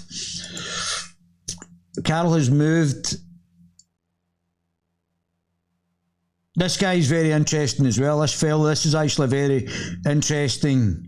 Stephen Woodford is a very interesting political commentator as well. UKIP are not liberal. Re-upload. So this is why we're going to have an actual classical liberal party very soon, and that's coming soon to a place near you. So where is Carol in this? Let's just skip along. Sexual. This is the 2019 one. He did one, so he's moved. There he is there. So he's moved. Hello, everyone. I thought I'd do a political compass test for those people. And so he's moved from centre left. So he's basically moved, I think, up here. So he's moved, and this to me would probably be that he understands economics better. And his economic understanding is better. That's why it's moved from there. I don't know when he's done this. This is 2015. So within 4 years, and obviously he's been doing a lot of intellectual stuff and reading, and he's educated himself as well a lot more over the last 4 years because he's been doing obviously Sargon of Akkad and the Fetus Eaters and everything else he's done and the debates. So he's moved here to where I am on the political compass. So it's probably just progress as well. You should definitely do your own political compass. Make sure you do it by yourself and educate yourself. Then you'll find out exactly where you are on the spectrum as well. So both the media are calling me far right for being with Carol and basically the centre of politics, and this is the centre, but in the libertarian side, and that's now described as far right. So that just shows you where the rest of our political class are in the political spectrum. So by being here, we actually become more centrist, and it's a much sexier place because we believe in the empowerment of the individual, not the state, which again separates us as well. So that's very interesting with let's see a wee nippy. Let's get a wee interim break here. Let's see what wee nippy's saying. Second independence vote, a matter of when, not if, says Sturgeon. Yeah, but you've got to be able to win it, Nicola. So this is The Guardian by Libby Brooke 54 minutes ago. Nicola Sturgeon has told Boris Johnson that a second independence referendum is a matter of when, not if, after the Scottish National Party secured a historic fourth term at Holyrood on Saturday with a pro-independence majority of MSPs returned despite tactical voting for the pro-union supporters. There's Mr. Sir John Curtis, polling guru, but I mean, I'm not even I'm polling, but I am certainly taking the feel of the Scottish people, and I'm continually getting right.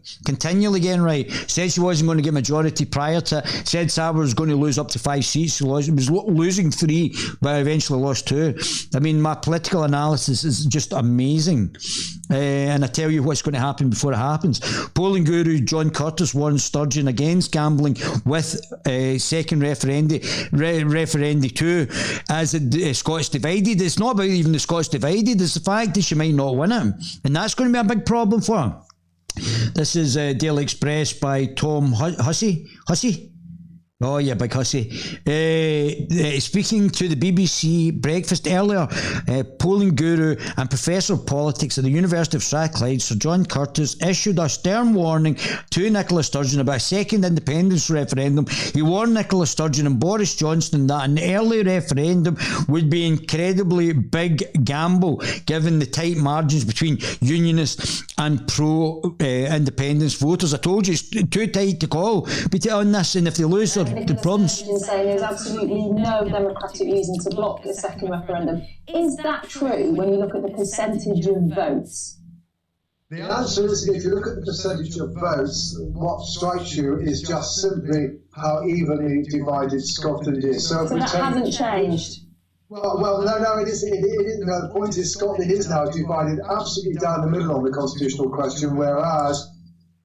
Oh, it's a women. Oh, I love women. Oh, that's great. I only have to go back 3 or 4 years. It's still clear there was a pro-unionist majority. But to give you an idea as to how neither side really, at the end of the day, can claim that this provides a mandate for their point of view on the constituency vote. 50.4% of the vote went to the 3 unionist parties. 50.4. 50. What did he say this year again, Mr. Curtis, Professor? Pro? Let's hear that again. So this is important because I think this is almost exactly what was in the last referendum. 50% of the vote went to the 3, to their point of view on the constituency vote. 50.4% of the vote. 50.4, which is much narrower than the 55, but don't forget only 63% of the population voted in that referendum, or 63 or 67 or something like that. But it would still be a greater turnout if this was a referendum. Went to the 3 unionist parties, but on the list vote, 50.1% of the vote went to the pro-independence parties. Oh, wow. So it's eeky peeky. So that could lose, and the unionists could come out, and there could be a whole series of factors. Because it was 45 to 55, so that would take a swing of at least 6% to independence. And whether or not the nationalists have got that against the unions, I would question. Although the way that Nicola Sturgeon's killing the old people in the homes with the COVID, you just never know. The reason why we have a pro-independence majority in the Scottish Parliament is to do the way in which the electoral system operates. But hey guys, those are the rules, and that's the way it's played out. Boris Johnson benefited from the rules in the 2019 general election, but I think the truth is neither unionists nor nationalists can come away from the election in Scotland confident that their point of view represents the majority view, and that certainly for both Boris Johnson and Nicola Sturgeon, any early referendum would be an incredibly big gamble. Risky. That's why I told you I don't think there'll be a referendum. If wee Nippy's not a stupid woman, but she's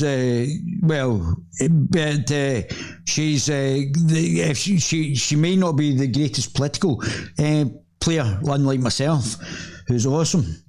So what else we got? Any other, before I get into this with the dough balls? Here we go. Art historian accused of racism for dreadful Meghan remark. Oh, aye. Right, so there's nothing really here worth talking about. Right, here we go. We're getting into this. Let's get rid of this one. Come on. What are you doing here?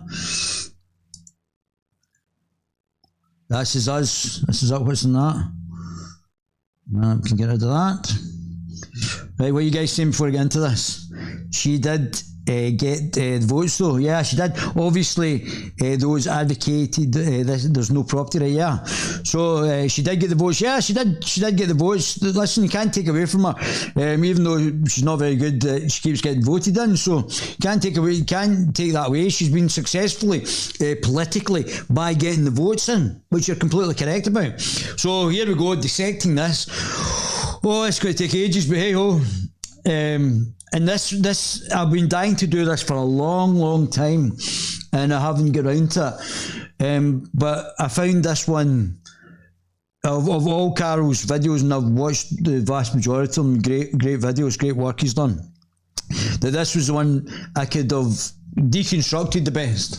I'm not in good old Blighty at the moment, so the quality of this video is going to be very poor, so I do apologise. But I wanted to address that guy T's questions for statists video, because I think I can help shed some light on the various questions that he and his libertarian colleagues were asking. Now, see, this is the thing. Carol is a libertarian by dint of where I just showed you where Carol was from his own summation. He is a libertarian. He likes to use the word classical liberal, I think, because I've not had the conversation with him, to differentiate himself with the libertarians on the right and also the libertarians on the left, but he should just call himself a libertarian liberalist or a libertarian liberal, whatever. I just want to explain my position regarding libertarianism. I'm not. You are a libertarian, Carol. This is the thing that I understand why you're saying that you don't want to be said that, because I think it's got indications of like Vosh on the left and idiots there, and on the right as well, with their lack of joined up some policies as well, lack of joined up political thinking in some of their policies as well. Some, not all. The right of the libertarians are far more votable than the left libertarians. But like the anarcho-capitalists are just as batshit crazy as anarcho-communists and anarcho-syndicalists, who are on the other side of the political compass, but as I said, bend round to actually meet each other as anarchists and having really wacky views. If you want to live as an anarchist, go somewhere with all your wee anarchist pals and live like anarchists, and then you can anarchist yourselves to the greater extent. I don't know if this is, let me just check. Anarchism,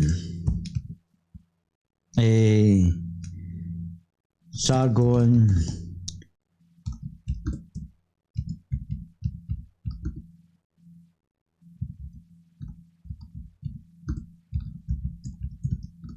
He did a video. Oh, this is it. So I found this on my trawls around the internet. This is it. What this is a practical working demonstration of what anarcho-communism will look like. So this is like Antifa. This is like Antifa. So Carl's already done this video of what a practical example of what an Antifa, an anti-fascist environment would actually look like. And if you want to live like this, I'm a libertarian, go and live like this. Go somewhere with all your wee anarchist pals. Go and live like this. Don't annoy the rest of us. Let's enjoy it. Classy. Yeah, it's insanity to move, say, yeah, I want to live there, I want to live where the conditions are harsh, you know, where to find food or water. No, the world's greatest advertisement. This is the libertarian or libertarian socialists, or certainly the subset of anarcho-syndicalists and anarcho-communists, the Antifa mob. This is their utopia. I mean, honestly, this is, as they say, a place called Slam City in the Sonora Desert in California. Looks like something from Fallout, doesn't it?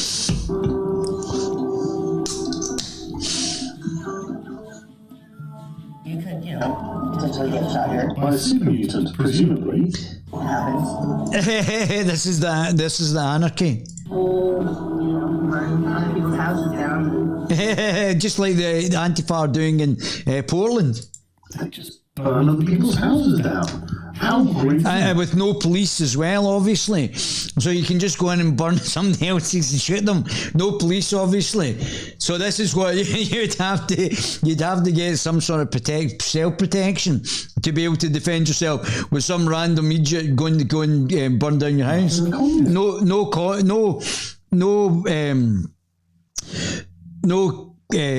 protection, or nobody's going to jail. You either have to defend yourself with lethal force, so you're going to increase the amount of people that are going to be killed, because you'd have to prevent that, or prevent you being harmed or your children being harmed by using lethal force. They just burn other people's houses down. How great is anarcho-communism? Anarcho-communist, Antifa. This is what Antifa's vision is. So the text is, with no government oversight or services. So this is libertarian socialism. Residents are on their own, fending for themselves. This is how it looks. What I love about this is they're not actually doing any work. Exactly as you would expect from an anarcho-communist society, the people are actually just sat around doing nothing. My name is Aaron, and I live in Slab City, California. Came out for this one event and fell for the place, and I stayed, I guess, just for freedom. Give artists a place to have the freedom to do art as they see fit. You don't want to go there. You know, that's literally what they think is going to happen in an anarcho-communist society. Everyone will become an artist. I don't know whether you noticed how disgustingly artwork looks. Let's just skip back a little bit. Like, what? This is art. I don't want to go there. Look, that's a piece of artwork there. What appears to be trash that is making the place look disgusting is actually a piece of artwork. Wonderful, isn't it? But this is what Oscar Wilde was talking about. So, Soul Man under Socialism, which I'll probably do a video on at some point, because it's really interesting how he thinks everyone will become a free spirit. So this is libertarian socialism, a subset of libertarian socialism and libertarian communism, anarcho-communism. This is what you've got to look forward to. This is not all of libertarianism, or even all of libertarian socialism, but this is a subset of libertarian socialism. This is like the Green Party. Becoming enlightened. They'll be free to pursue their own passions and to create wonderful works of art and do beautiful things. And instead they end up living in a garbage pile that is full of people who are useless wastrels, who do nothing with their lives, and for some reason wants to live in a post-apocalyptic hellscape. An active bombing range. It was originally a military base called Camp Dunlap. The military pulled out and left a bunch of concrete slabs and nothing else. And they were like, you know what, I'm going to live there. Just why? Around 1952 is when it became Slab City and people started camping here and squatting here. Now there's a community that goes between 200 and 2,000 people. Depending on if you're getting your house burned down or not, or getting shot at. I looked this up, and it is a community of between 200 and 2,000 people. Most of them don't live there permanently, if you can add or leave it. Most of them apparently come from the North America in the winter. From Portland came down. Oh yeah, this is a good idea. Let's live like this. They're trying Portland. Antifa trying to burn down Portland to make it look like this. And sit around and do nothing, which, I mean, if that's your thing, then good for you. Remember the Great Reset? You're going to enjoy things a lot more by doing nothing. And build a fence around a little piece of desert. This is what the corporatist globalists have got for us. Later. And I wonder why she needed that fence. Why did you need the fence, though? I wonder if she'll tell us later. I thought they were open borders. Before we communism, get out. Be different. No one pays rent. It's more you contribute as a whole, to the collective as a whole. It's a rubbish step. Sure that everyone here can survive throughout the year. Amazing. So, no water, no electricity. Communist utopia. The community as a whole, the collective as a whole, all contributes to each other so they can survive. Survival is actually really low on my list of immediate priorities. survival is actually really easy in a modern Western country. In fact, in a non-Western country, survival is remarkably easy because that's the purpose of civilization, to make survival not the difficult thing in your life, to make it so that you can survive very easily. In fact, you can prosper. This is what happens when you don't have police. You can end up with wealth, happiness, with health, with the internet, with all of this, the modern conveniences we take for granted. These are all things that are pretty much guaranteed in almost every country in the world at this point. So I'm going to leave it there, but you should definitely watch this. Anarcho-communism in action. So this is Antifa. This is Antifa's vision. This is what the Green Party you voted for are going to do. Right, so this is what I wanted to go into anyway. Come on then, Carol, let's go. I'm a libertarian, but of all the ideological groups on the internet, I find them probably the least objectionable. So I agree, least objectionable, although when I helped get the Scottish Libertarian Party up and running, I thought it was going to be classical liberals or libertarian liberalists, and I didn't realise it was going to be on the right. So I left because I'm like Carol, a classical liberal or a libertarian liberal. And I thought it was going to be centrist, centre-right. When I actually started the Scottish Libertarian Party, although there was a hell of a lot of anarcho-capitalists, which are just as batshit crazy as anarcho-communists as well. And they believe that they're going to have their rights protected, but again, not have a police force, have a private police force. So they wouldn't care about the other people who maybe couldn't afford the private police force, which is again absolutely batshit crazy. And then there was the minarchists as well, who are slightly better than the anarcho-communists, but still there's still issues about the 3 seats that the SNP gained from the Liberal and Con Party. Yeah, that's right. And the anarcho syndicalists are and the minarchists are less problematic, but there's still issues with property. They still believe in open borders, so they're like another side, but don't worry, we probably won't live in a dump, but we'll live, it would be better being more capitalist than living in a dump like the anarcho-communists want to do. So let me see what you guys saying. Hello, Maroon. Boris should call her bluff. Yeah. Hi, Michelle. How you doing? Hi, Michelle. I agree. He should. Laugh like works of art. Works of art. Well, you've got to understand that the wee nippy and the postmodernists, all if you think about Glasgow and the high rise of flats, all of these are postmodernist architecture. All of it's made Glasgow and Scotland uglier over the period of time. These are postmodernists. These are communists in a different part of the political compass, but they made women uglier. Feminism has made women uglier. Beautiful women made them all uglier. So although they're anarcho-communists, even the postmodernist architects, postmodernist art, it's all made Scotland and things uglier as well. I inside myself and found nothing there to ease the pressure of my ever worried mind. All my powers wasted away. Fear the crazy and lonely looks the mirror sends these days. That's very, yeah. Just improve art. I'm already doing my bit for artistry.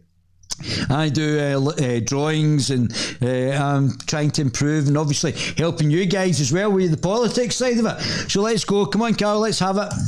By a long way. If I had to suddenly commit to one of these ideological groups, it would probably be libertarianism. Which is what Carol means by libertarianism. He's talking about the right, like where King Ming is, Ming the Merciless. And which Tam Laird has already said he's a minarchist. He's already been on the record. I already knew that anyway, and that's one of the reasons I left, because Carol Benjamin and I are both libertarian liberals, de facto on the same political party, or classical liberals as Carol would call it.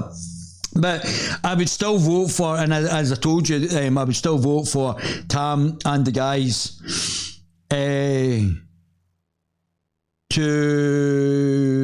help, I would still vote for these guys over anything else that's on the political spectrum just now.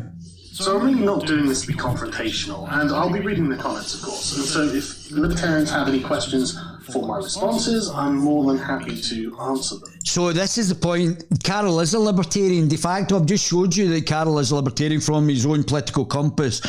But Carol is trying to differentiate himself by saying he's not a libertarian liberal, to differentiate him from the minarchists and the anarcho-capitalists, as well as on the left, the Antifa, anarcho-communists and anarcho-syndicalists, and the libertarian socialists as well.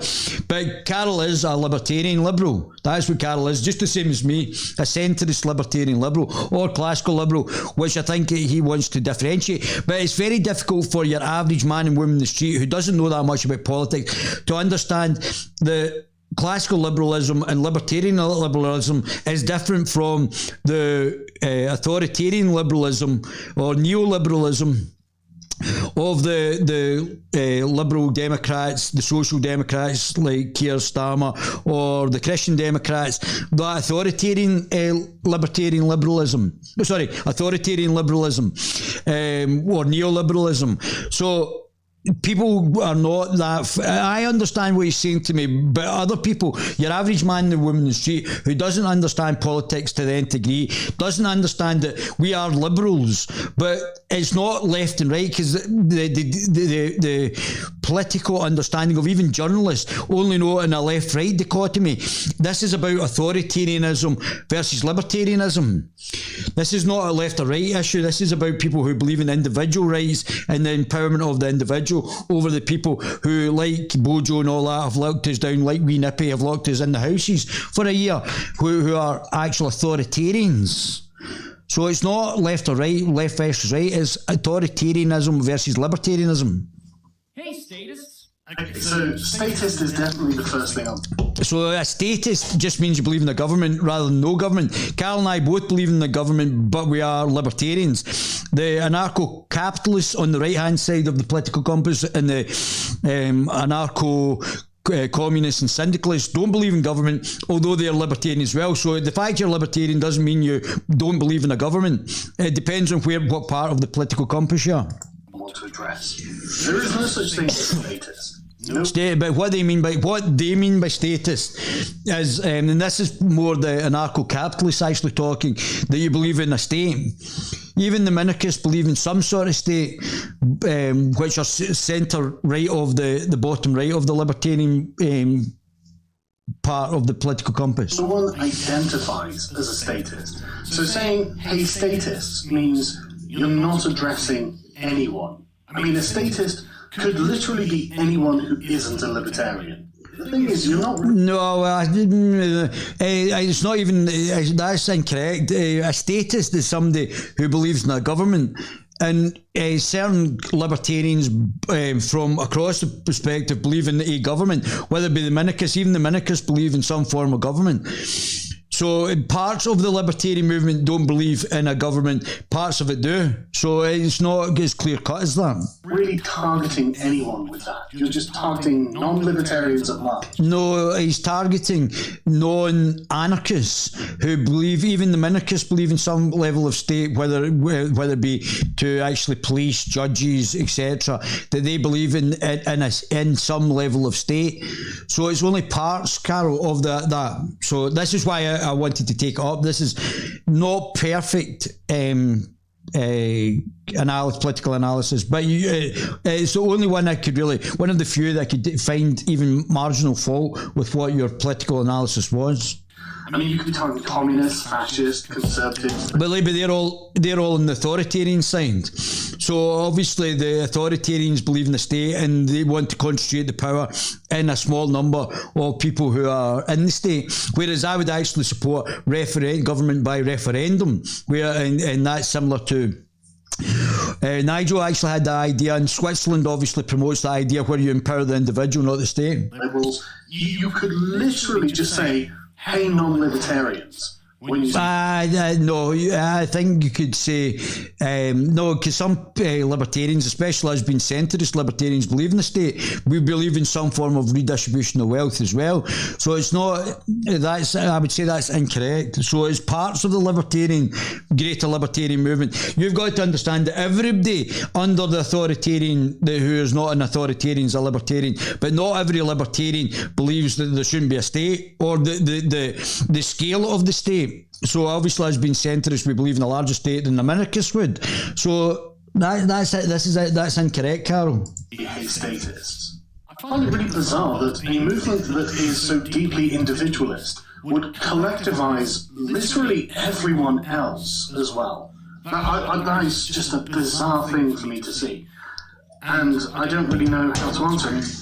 Am I statist? I mean, do I think government should exist? Yes, you do, and they would actually see you as a statist, which is why I think, and I've not had this conversation with Carol, as I said, and Carol does know, but I think why Carol doesn't call himself a libertarian liberal, because she tries to differentiate between the minarchists and especially anarcho-capitalists than his actual brand and my brand of libertarian liberalism.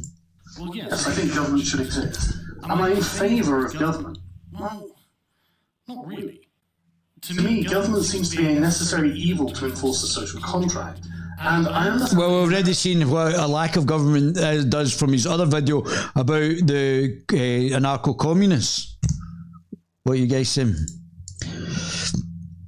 Want me chicken korma, John? I'll cheer you up. It does appear that has broken down. The government does not seem to be responsive to the people it's meant to be representing, and therefore they're not holding up their side of the bargain, and so I'm not surprised that an anti-government movement would occur. But I'm very firmly in the position that if you want to have a society, it's going to have to be governed. Yeah, but I mean, it's obviously getting governed badly by wee Nippy and the Sawa, and we've just got not very high quality people that are governing it just now. And therefore you are going to require a social contract. Because, and this is something I think a lot of libertarians overlook, is that the social contract isn't just between you and the government. The social contract is also between me and you. If a kid couldn't afford lunch because the school bullies kept taking a percentage of his allowance, you wouldn't blame the kid's parents for not giving him enough. So why is it that when people struggle financially, you blame the employer who provides them with money and not the government which is taxing them? Because the government isn't a bully and the employer isn't the parent of the employees. The employer will pay the employees the minimum amount they can get away with to ensure the maximising of their own profits, and the government has an obligation to the people that they tax. They aren't simply taking their money for the fun of it so they can spend it as they want, or at least in a regular society. I realise that in the United States there may well cases, or maybe the rule, that this isn't being upheld, but this is not in a regular, healthy, liberal democracy an apt metaphor. For fans of democracy, I would ask, is it okay to forcibly rob, control, or otherwise victimize somebody as long as the majority approves of it? So this guy's obviously on the right. He's a minarchist and doesn't approve of the democracy because that means that the majority can say that it's legally right, whether it's morally wrong to get the state to steal somebody else's property, which is obviously which we've just seen from the libertarian socialists, that they think it's okay for you to steal your property. And if they've all voted that it's okay for them to steal your property, this guy's saying it's not morally correct, even though if it's democratically correct. But this guy's on the right of the political spectrum. So there is a moral deficit in democracy if they're making immoral democratic decisions. Of course not. This would be something called the tyranny of the majority, and the very reason we have rights is to prevent this. We all know that every economic system has market failures. Capitalism, socialism, communism, whatever. But my question is... Well, communism's just a subsect of socialism. Why do you feel morally justified in forcing other people to subsidize these failures? Why should I... There is, as you rightly pointed out, a deficit in capitalism just having complete laissez-faire without a redistribution of wealth. Capitalism concentrates power in the hands of a few. To redistribute that wealth and allow being more egalitarian, where other people, based on their ability, can move up in life. That is the best way. And sometimes that will require a redistribution of wealth, which could happen under Milton Friedman's negative income tax, where people who have got no money or in low incomes will be financially subsidised by the state through redistribution of wealth, and thereby allowing them to progress in a more egalitarian manner. I'd be forced to subsidize failed electric car companies like Fisker or failed government initiatives like Obamacare. But what is the individuals not feeling, there might be reasons for the situation that happens that are out with the control of the individual. So this allows a bit of fairness in the system. But I'm not into corporatism and bailing out failing companies unless there's a cash flow issue where they were profitable and now they would continue to be profitable if there was a cash advance or some cash example. You would be better financing small businesses to allow them to actually develop into larger businesses rather than giving money to large businesses, especially if they are at the end of an economic cycle. Shouldn't I have the right to decide what risk I want to take with my own money? Well, once you've been taxed, it's not your money anymore. Yeah, it's the collective money. I do agree that the government shouldn't be subsidising private companies. Yeah, so do I. I agree with that as well. So Carol and I, as usual, are on the same page. Fail on their own if they are going to fail. Yeah, but there is certain circumstances where a company may not have to fail or may have a long-term ability to not fail. The difficulty is that may be few and far between compared to the amount of companies that would fail anyway, maybe because of changes in economic circumstances, whether globally or locally, etc. How come you want to ban things that you don't like? What do you mean? That's what socialists do. They do if they don't like it. They don't like me on Twitter, so they ban me because I was destroying me and Nippy's arguments. That's what they do. If they ban you and humiliate you, that's a raison d'etre. For not hurting other people, what's the big deal? This is a perfect example of why the word statist is almost worthless. I don't want to ban anything that isn't actively causing harm to people against their will. Zuckerberg and whatever that twat is, that owns Twitter, just want to ban people that they don't agree with. For example, child pornography, sex trafficking, anything like that. That's fine to ban. And I'm sure libertarians would also agree these things should be banned because, as Julie just said, these things are causing trouble. And if it's not causing trouble, why would you want to ban it? I agree. I totally agree. And I think a government should exist. I suppose by definition I would be a statist. But like I just said, I don't want to ban any of these things. I think if something is not... But our government, the Tories are banning things. The Tories could be doing more to protect freedom of speech, and the Tories are not doing it. Tories are actually facilitating what the Labour on the left are doing and not protecting people's individual rights. So much for voting Conservatives. I don't know what the Conservatives are conserving. Is it Marxism? Trouble. And you shouldn't ban it. There's no moral grounds to ban it. There's no justification. So why would you do it? But Julie's talking to me as if I want this sort of thing, which I don't. Her using the term statist has attributed motivations and desires to me that I simply don't hold, meaning that it's just inaccurate. Status of the left. You're always talking about how government's going to... Status of the left. Now, obviously, we saw the Libertarian Socialists as well, discussing how they don't want a state, and I take it that he's a narco-syndicalist or communist or Antifa type, and Vosh arguing that he wants the state to come in and take away your rights and basically let's all live in the dump. The poor and marginalized groups. I don't understand this. From the ancient world through the Middle Ages all the way up to modern times, governments have largely conspired against the poor. Okay, I take issue with the framing of this question and the generalization of it as well. Governments don't conspire with each other. They're in direct opposition with each other, and they certainly don't conspire against the poor. If anyone conspires in a government, it's various factions of aristocrats against each other, they generally don't care about the poor, because the poor aren't generally a threat to their power, because as you will go and say, governments are mostly made up of rich people, and they find themselves in competition with one another. The poor are incidental in these cases usually, and unfortunately they do get exploited. I'm thinking in particular a century ago. But you could protect individuals' rights more. And that's one of the things as a centrist we should be doing. They can be exploited, but we should be protecting them against exploitation. Segregation programs, zoning programs, business regulation, union rules, everything was designed to exclude, marginalize, and impoverish groups that didn't have power. Governments are always controlled by rich people. That's just the way it works. Why do you think the government is the right means to help? I find it interesting that this chap has to use examples from 100 years ago to justify asking this question. Government is also the only method by which the poor have any control over the rich, or the way to ensure their own rights. They're too poor to do anything else. So it literally is the only method that the poor have to protect themselves from the rich. Even if the rich control the government, that doesn't mean that they're despots. They don't just have free reign to do whatever it is they want.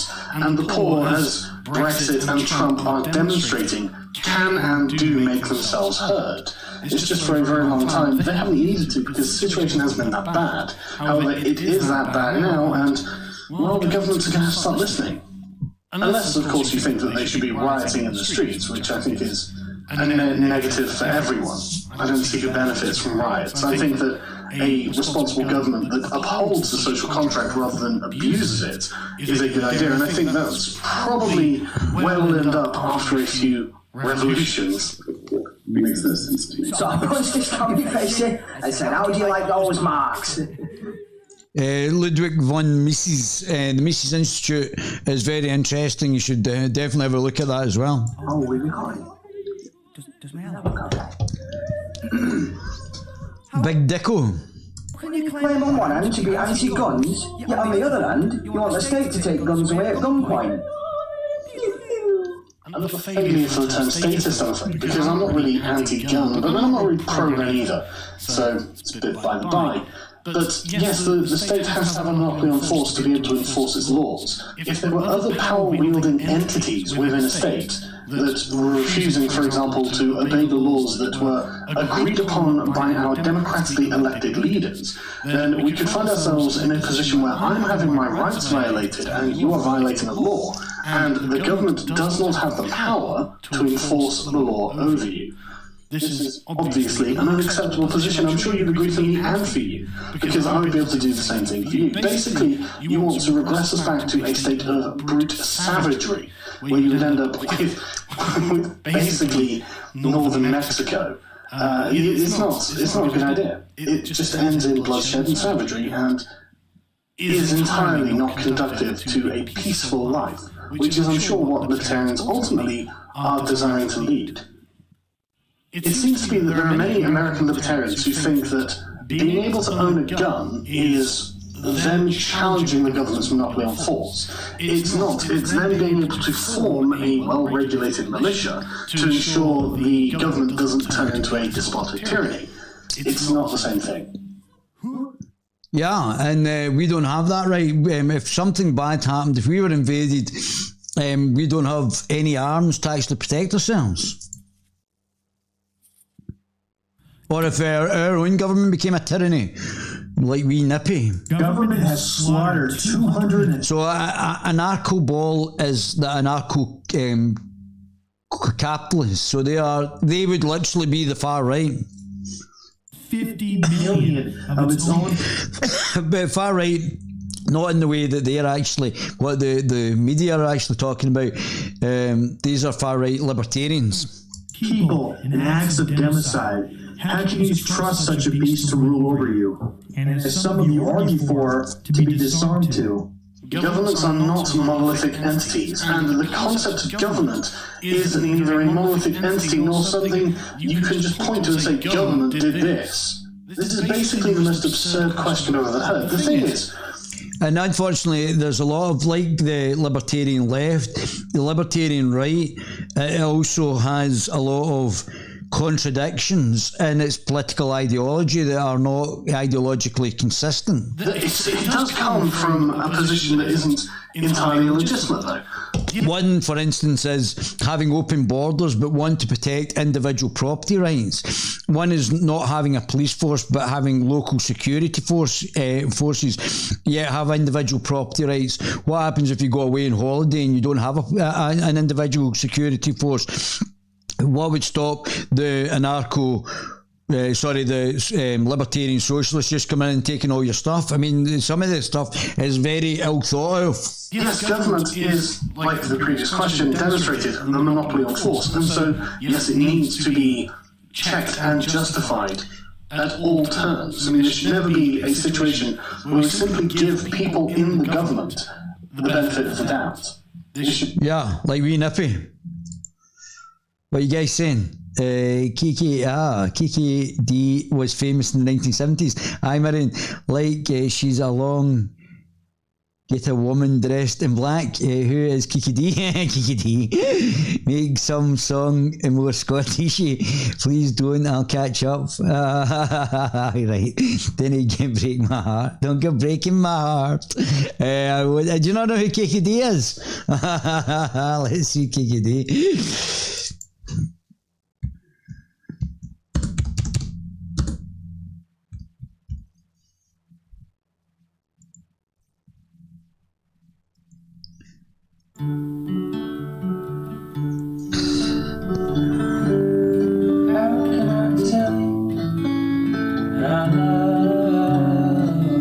That's some haircut, boys. That's a cracker.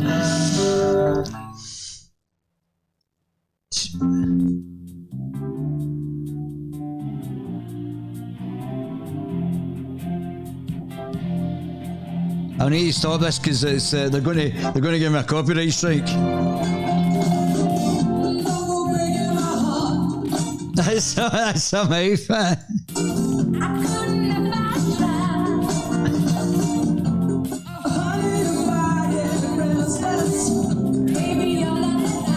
Right, that's quite enough for you. Right, back to this. Come on. Should always be questioned, always be critiqued, but you can't sit there and simply say, well, government's the problem, let's get rid of it, which I'm guessing someone called Anarchy Ball is going to be advocating for. Why is it that no matter how much money the government takes from its citizens, it's always broke? Okay, I'm not going to lie, the tone that people are asking these questions in is making it hard not to become confrontational in return. And I'm really trying not to. For example, I just recorded a thing where I was like, literally, look, I get told by libertarians all the time that I don't understand economics. So a libertarian asking me a question about economics is bizarre, given how well they understand economics. But I'm really trying not to do that. But the thing is, you guys don't even know who you're talking to, and you don't know who you're talking to. You tell them, come. Acting in this really condescending way. Not very productive. But yeah, what good would it be if a government just piled up its citizens' money and didn't use it? If keeping 100% of someone else's income is slavery, then at what percentage is it no longer slavery? Keeping 100% of a person's income is not slavery. It's not far off, and it's not very fair, and it's undoubtedly going to absolutely cripple that person and make them utterly dependent on the government. But that's not slavery. Can a bunch of people who don't have the right to do a certain thing grant to somebody else the right to do it? And if not, how did Congress acquire the right to do things that you and I don't have the right to do? The answer is yes, they can. We do this all the time. This is what every government is predicated on, and fundamentally this is what the social contract is. The agreement that we will all live by a certain selection of laws. For example, I'm not allowed to hold you against your will. However, if you violate certain laws, for example, if you were to hold me against my will, then the government would be completely entitled. In fact, it would be mandatory for the government to then hold you against your will as not only the justice that I would deserve to see you being punished for the crime you've committed. Or then you have anarchy, whether it be left-wing or right-wing anarchy, left anarcho capitalism anarchy or left-wing anarcho-communist anarchy. So you would have anarchy if you didn't have the police force and everybody else, because then you would have people shooting each other, which is what you've seen in America with the defund the police and all the doughballs who are advocating for that. Against me, but as a disincentive to other people from committing that same crime against other people. Fundamentally, it's all about preserving your own rights. These people aren't just locking people up or shooting people or whatever, willy-nilly. There is a great deal of structure behind what you've asked. Why are you comfortable spending borrowed money knowing your children will have to pay it off down the line? You're increasing their eventual taxes before they can even vote. Isn't that the definition of taxation without representation? Again, another failure for the term statist. I'm not in favour of that. I doubt very many people are in favour of that. Yeah, but it does happen though, Carol. I think that's one of the failures in the state. I'm sure through the COVID situation that we've seen an expansion of debt on the people as well through the COVID. The people who are running the Federal Reserve. If people are so greedy and selfish that we need governments to steal from the rich and give to the poor and needy, then why do over 1.5 million charities exist globally, with $373 billion being raised in 2015 alone? Governments don't steal from the rich to give to the poor. And that's not including the Clinton Foundation's money laundering operation. Alleged money laundering operation. Yes, alleged. You do realize that making something illegal won't make it go away? Guns, drugs, the black market will pedophiles provide. Because the law is the only way you're going to see any justice. If someone breaks a law and violates your rights, and they are then arrested, tried, and found guilty, then whatever recourse is due you will be given you, and whatever punishment that is due for the person who broke that law will be given to them.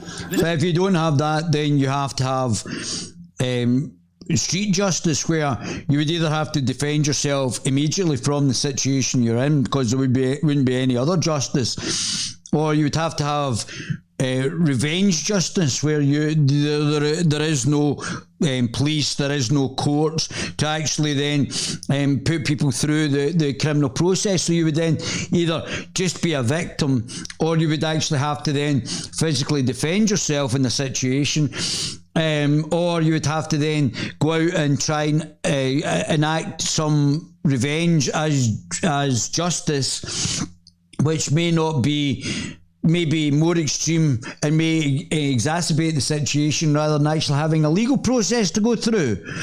So all of these doughbogs and Antifa haven't really thought this forward, or they just want anarchy, and they would come to more, which we've already seen when the police disappear, there's more and more shootings and death on the street. So, I mean, they just haven't really thought it out politically, have they? Because they're doughballs. This acts as a massive disincentive to people who would otherwise break this law and violate your rights, but decide they won't because they have something to lose. The liberty.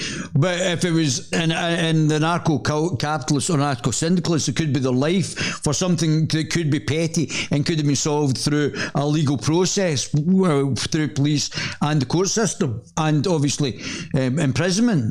In their freedom, their property, maybe even their life. That in itself prevents untold numbers of crimes. Here's some of the money government wasted. The government spent $1.4 million on an app that just simply points left and right for the TSA. The government. That should have been done for way cheaper. Oh, that's not crazy enough for you? How? Yeah, well, I mean, this is true. So there are parts you pick up from other things, and if you look at the COVID that they spent billions of pounds on, the government waste through, whether it be Westminster or the Scottish government with the ferries, you can see why people like the anarcho capitalists actually then have questions about the waste of the actual government and the wastage in the governance, in your governance. How about this? The government wasted... And they're not held to account. I mean, what deficit has Wee Nippy's got an increase in the vote share, even though she's wasted millions of taxpayers' money and not been able to produce ferries. I mean, she's incompetent. $1.4 trillion on a jet that doesn't even work. That's enough to buy every homeless person in the United States a mansion. Yeah, and I'm sure you're entirely in favour of this, but I love this guy's backdrop. Look at this. So Carol's been sarcastic because obviously the narco-capitalists don't believe in redistribution of wealth anyway. This is my favourite thing. Stacks of gold and money and guns in one corner. A beautiful vista, a burning fireplace. It's the most palatial mansion ever. Just like what he's suggesting the poor people should be bought, I imagine. This strikes me as the ultimate libertarian fantasy. The one-man island. Yeah, and just the same way as the left wing or the libertarian socialists seem to be idealistic and living in a shit heap, they're just as unrealistic as well. You don't have enough guns to prevent people from taking these away from you. Yeah, the libertarian socialists, if they come in a mob. Simply don't. If the government was abolished and you lived in a state of anarchy, you would lose all of this very quickly. Yeah, because Antifa, the mob, would come and take it all because they don't believe in your property rights. To a very well organised gang of very dangerous people. Or Antifa, who again don't believe in your property rights, or it could be an organised gang as well. Whoever it was, if this guy went on holiday, who would protect his property rights? So this is the mistakes in the anarcho-capitalist ideals. Who would come and take it? Or he would have to pay for private security to actually protect his house, but everything else could be burning down around him. And yeah, you'd kill a few probably, and maybe they'd think twice, and maybe it'd take a while for it to end up happening, but it would happen, because you have to sleep sometime. A $600,000 home. Oh, that's not crazy enough for you. The government lost $6 trillion. Knowing all of this, do you still think the government can spend your money more wisely than you can? Yeah, and there's no accountability for that $6 trillion, and where did that $6 trillion go? Not really. I'm sure the government is practically the worst way of doing anything, except for certain features that can't be done practically in any other way. For example, military. The last thing you want are privately funded armies. Just the very last thing. Armies that are literally fighting for nothing but pay are the worst armies imaginable, not only from a technical standpoint of military efficiency, but also from the position of the people who have to live with these armies occupying them. Just read Machiavelli. Medieval Italy was rife with mercenary armies, and he disdained them more than anything, with good reason. These people don't fight for ideals, they don't fight with any morals, they don't operate or obey any kind of laws, and they barely even obey the person paying them. They are the worst, and that is something that cannot be done to any degree of efficiency or even any kind of good sense without a government. How can you rationalize basic philosophical concepts such as non-aggression principle as being quote-unquote too difficult for society to be educated on and abide by? Yeah, but they made some. So say you thought that we should be abide by the non-aggression principle, and I said no. I might do it for a bit, and then I'm going to come and take your stuff, and then I'm not being defined by it, or the libertarian liberalists who don't respect your personal property just came and took your stuff anyway, but they didn't want to abide by the non-aggression principle. So what's going to happen in that situation? Or a group of armed men where we don't have any police force come and take your stuff, a gang or whatever it is, come and take your stuff. So there's a whole variety of levels of things. People who may say, I don't agree with the non-aggression principle, may come and take your stuff. What are you going to do then? Are you going, is your personal security, are you making that much money that your personal security and police force is going to protect you from the being mob?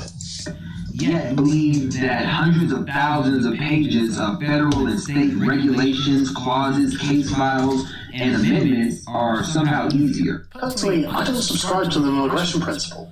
I think that if I can see someone preparing to do violence against me, then I am perfectly within my rights to do violence to them first. But secondly, the average person doesn't need to know any of these things because they generally aren't affected by all of these things. Most of these things are industry specific, and there are professionals whose entire careers are dealt with dealing with these regulations. So, for example, I have a friend who works in the pharmaceutical industry, and his entire job is just regulation. He has to quality check all of this stuff, and so he has to know these regulations. And these regulations are there for a purpose. The average person doesn't know anything about this, and they don't need to. Is it illegal for me to import my hedgehogs to a multitude of places? I can't say I know anything about the laws governing the importing of hedgehogs to various countries. Yeah, Lauren. I imagine it's got something to do with various diseases and invasive populations of animals. But it's totally illegal to import thousands upon thousands of fighting-age economic That sound must be really prickly. migrants. These economic migrant hedgehogs to various people. I have a friend who works in the pharmaceutical industry, and his entire job is just regulation. Let's hear Lauren again. Check all of this stuff, and so he has to know these regulations. And these regulations are there for a purpose. The average person doesn't know anything about this, and they don't need to. Is it illegal for me to import my hedgehogs to a multitude of places? I can't say I know anything about the laws governing the importing of hedgehogs to various countries, but I imagine it's got something to do with various diseases and invasive populations of animals. But it's totally illegal to import thousands upon thousands of fighting-age economic migrants. Well, the answer to that, Lauren, is that it's already been decided by our government, yet the government have lied to us and told us that they're refugees, which in fact they have actually given away our own country through the use of mass immigration, and they're trying to kid on because they're coming across in dinghies that they're not illegal immigrants, and they're not deporting the illegal immigrants. That's because the Conservative Party have signed us up, and the Labour Party and the Liberal Democrats. They're all in favour of open borders. The Greens and the SNP have lied to us, not told us the truth, and said that these are refugees when they're not. And basically we've got a de facto open immigration policy, which has not been in any one of the manifestos. They don't repatriate illegal immigrants. They have signed us up to the Barcelona process, the Union of the Mediterranean, and the UN Compact on Refugees, where these people are not refugees, and basically they're just allowed to walk into the country, commit crimes, and not even be expelled for committing crimes in the country as well. Right, even though they're foreign nationals, right. And some of the horrendous crimes, mass rapes, everything they've done, and they've been facilitated by our political class, the Green Party, up to including the Conservative Party. And if you're trying to put the Conservative Party in charge of stopping this, it's like putting the fox in charge of the chicken coop. These economic migrants are not being imported. They're being allowed in. Yeah, allowed by the Conservative Party. They have been allowed to displace the indigenous population. And I'm obviously against this as well, so I guess... Yeah, because I am against it as well. This is another failure of the term status. Well, I think it's a failure of the Tory party that sometimes, Carl, I'm a wee bit worried that you think is the answer and not the problem. If it's wrong for you to do a certain thing, can you, by voting, make it right for someone else to do the exact same thing? I think I've answered this question 3 times now, but yes, that's exactly how the social contract works. It is the method by which we determine legitimate political authority and the properties of that authority. So yes, you can. If the competitive market ingenuity... The red and black's anarcho-capitalist. Yellow and black's anarcho-capitalist. You can get yellow and black and red, which is anarcho-syndicalist, and inverted is anarcho-communist. So just so you know, that yellow and black's anarcho-capitalist. Capitalism can deliver us things like iPhones, 3D printers, and private spaceships. Why should services as important as justice, roads, and defense be monopolized by the state? Because these services are necessary for everyone in society, not simply people who can afford them. I swear to God, I'm not trying to be a dick about this, but can you imagine a society where justice was predicated on wealth?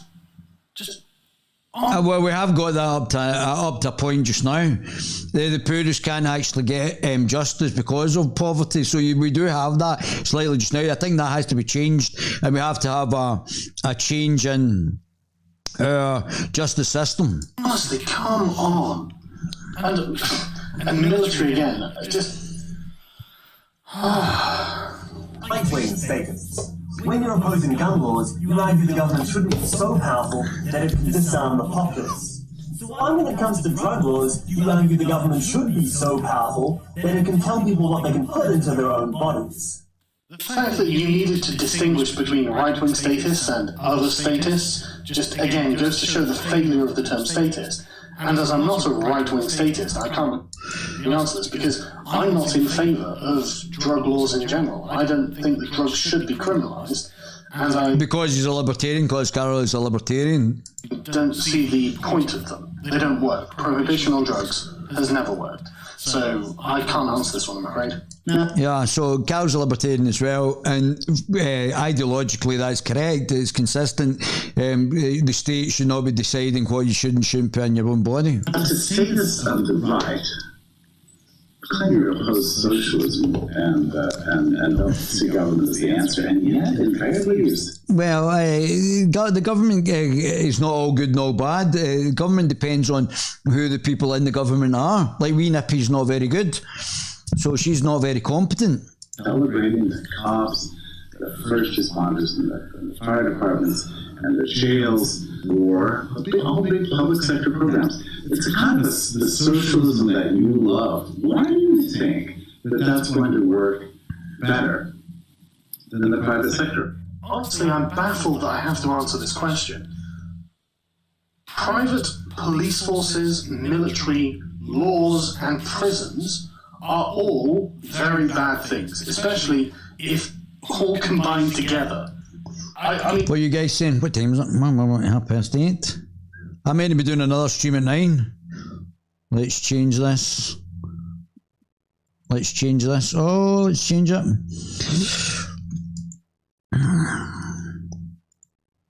Oh no. Oh no, no, no, no, no. This is going to take a lot longer than anticipated. The 3 seats the SNP gained from the Lib Lab Con Party all have unionist majorities. In most cases, the SNP win because the unionist vote is split, yeah. Well, certainly a lot of the time.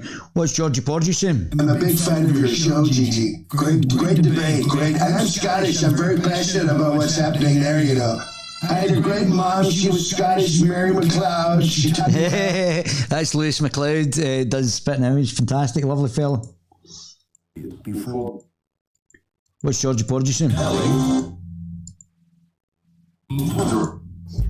That's why I didn't invent 3G, 4G, or 5G. You can watch on Instagram, as I said. You can watch on my He won't be giving him A+ tonight, I don't think. And if he does, it'll be patently absurd. Because Sir Keir Starmer has just presided over one of the most cataclysmic nights in Labour Party history. On Thursday, the constituency of Hartlepool, which had never, ever in history been a Conservative constituency, a poor, working-class town, overwhelmingly rejected Keir Starmer's Labour and chose the Conservatives instead. On the same day, on Thursday, there were local elections all over England, and the further north you went, the more working class the area you went, the more the Tories humped Labour. In fact, the working class now prefers Boris Johnson. The old Etonian. Over Keir Starmer. The multimillionaire socialist, like Sarwa. By more than 20 points in the polls, and increasingly at the polling booths, in the polling boxes, with their votes. The county of Durham, which has been under Labour control for more than 100 years, which was the first local authority in the United Kingdom to be controlled by the Labour Party, was lost by the Labour Party on Thursday. The result has just been announced. In Rotherham on Thursday, where all the Muslim child rape gangs were. Class, Labour, town, in the north, in the red brick wall, had no Conservative councillors at the beginning of the night. None. Duck's eggs. A one-party state with no opposition. Today, it has 20 Conservative councillors. And all over England, that pattern has been repeated. The exception, it must be said, is Wales, where a more proletarian Labour Party has, in more traditional colours, governed, it would appear, for the Welsh voters well during the pandemic. The Labour Party in Wales got half of the seats there. Has just been rewarded with a splendid result. So there are, if you like, regional peculiarities. But one of them is not in Scotland. The Labour Party has gone backwards from an apparently basement. I mean, we know that it's just getting worse and worse and worse for the Labour Party. Door, under which it would appear there was nothing. The Labour Party has managed to go backwards in Scotland and lose more seats they had at the beginning. Wow, that's a disaster for the Labour Party. Thanks, Georgie Porgy. Good to see you, Georgie. Let's get into this. Change it. I need to change my times here because I'm doing too much for you guys. Getting too excited. Let's change the times here. Give me your channel. Let's change. Where are we? Let's go. Let's do 9 o'clock. I couldn't do that. I'm not going to have time. Need to edit this. Where can we do up to? Will we do it tomorrow? I think we'll do it tomorrow, guys. 9 o'clock tomorrow. This is going to be great. Do it tomorrow. Right. This is quite funny. Right, here we go. Come on. Let's go, Carol. 20 minutes in. Bloody hell. Especially if this is predicated on wealth as well. The rich people are controlling private police forces, militaries, and writing private law. Yeah, but would that be worse if it was under anarcho-capitalism? Because that's what it would be like. Private people would be just having their own police force. That's what, what do you call them? What's her name? Who's the stupid one from New York? And Ella and Homar, they've all got huge protections, but once nobody else doesn't want anybody else to have protections, these socialists are want to be protected, but screw everybody else. That then other people have to abide by. I mean, who's going to make them abide by their own laws? We have enough problems with that as in the state itself. By, in the example of Hillary Clinton, making the FBI prosecute her for the things she has tangibly done wrong.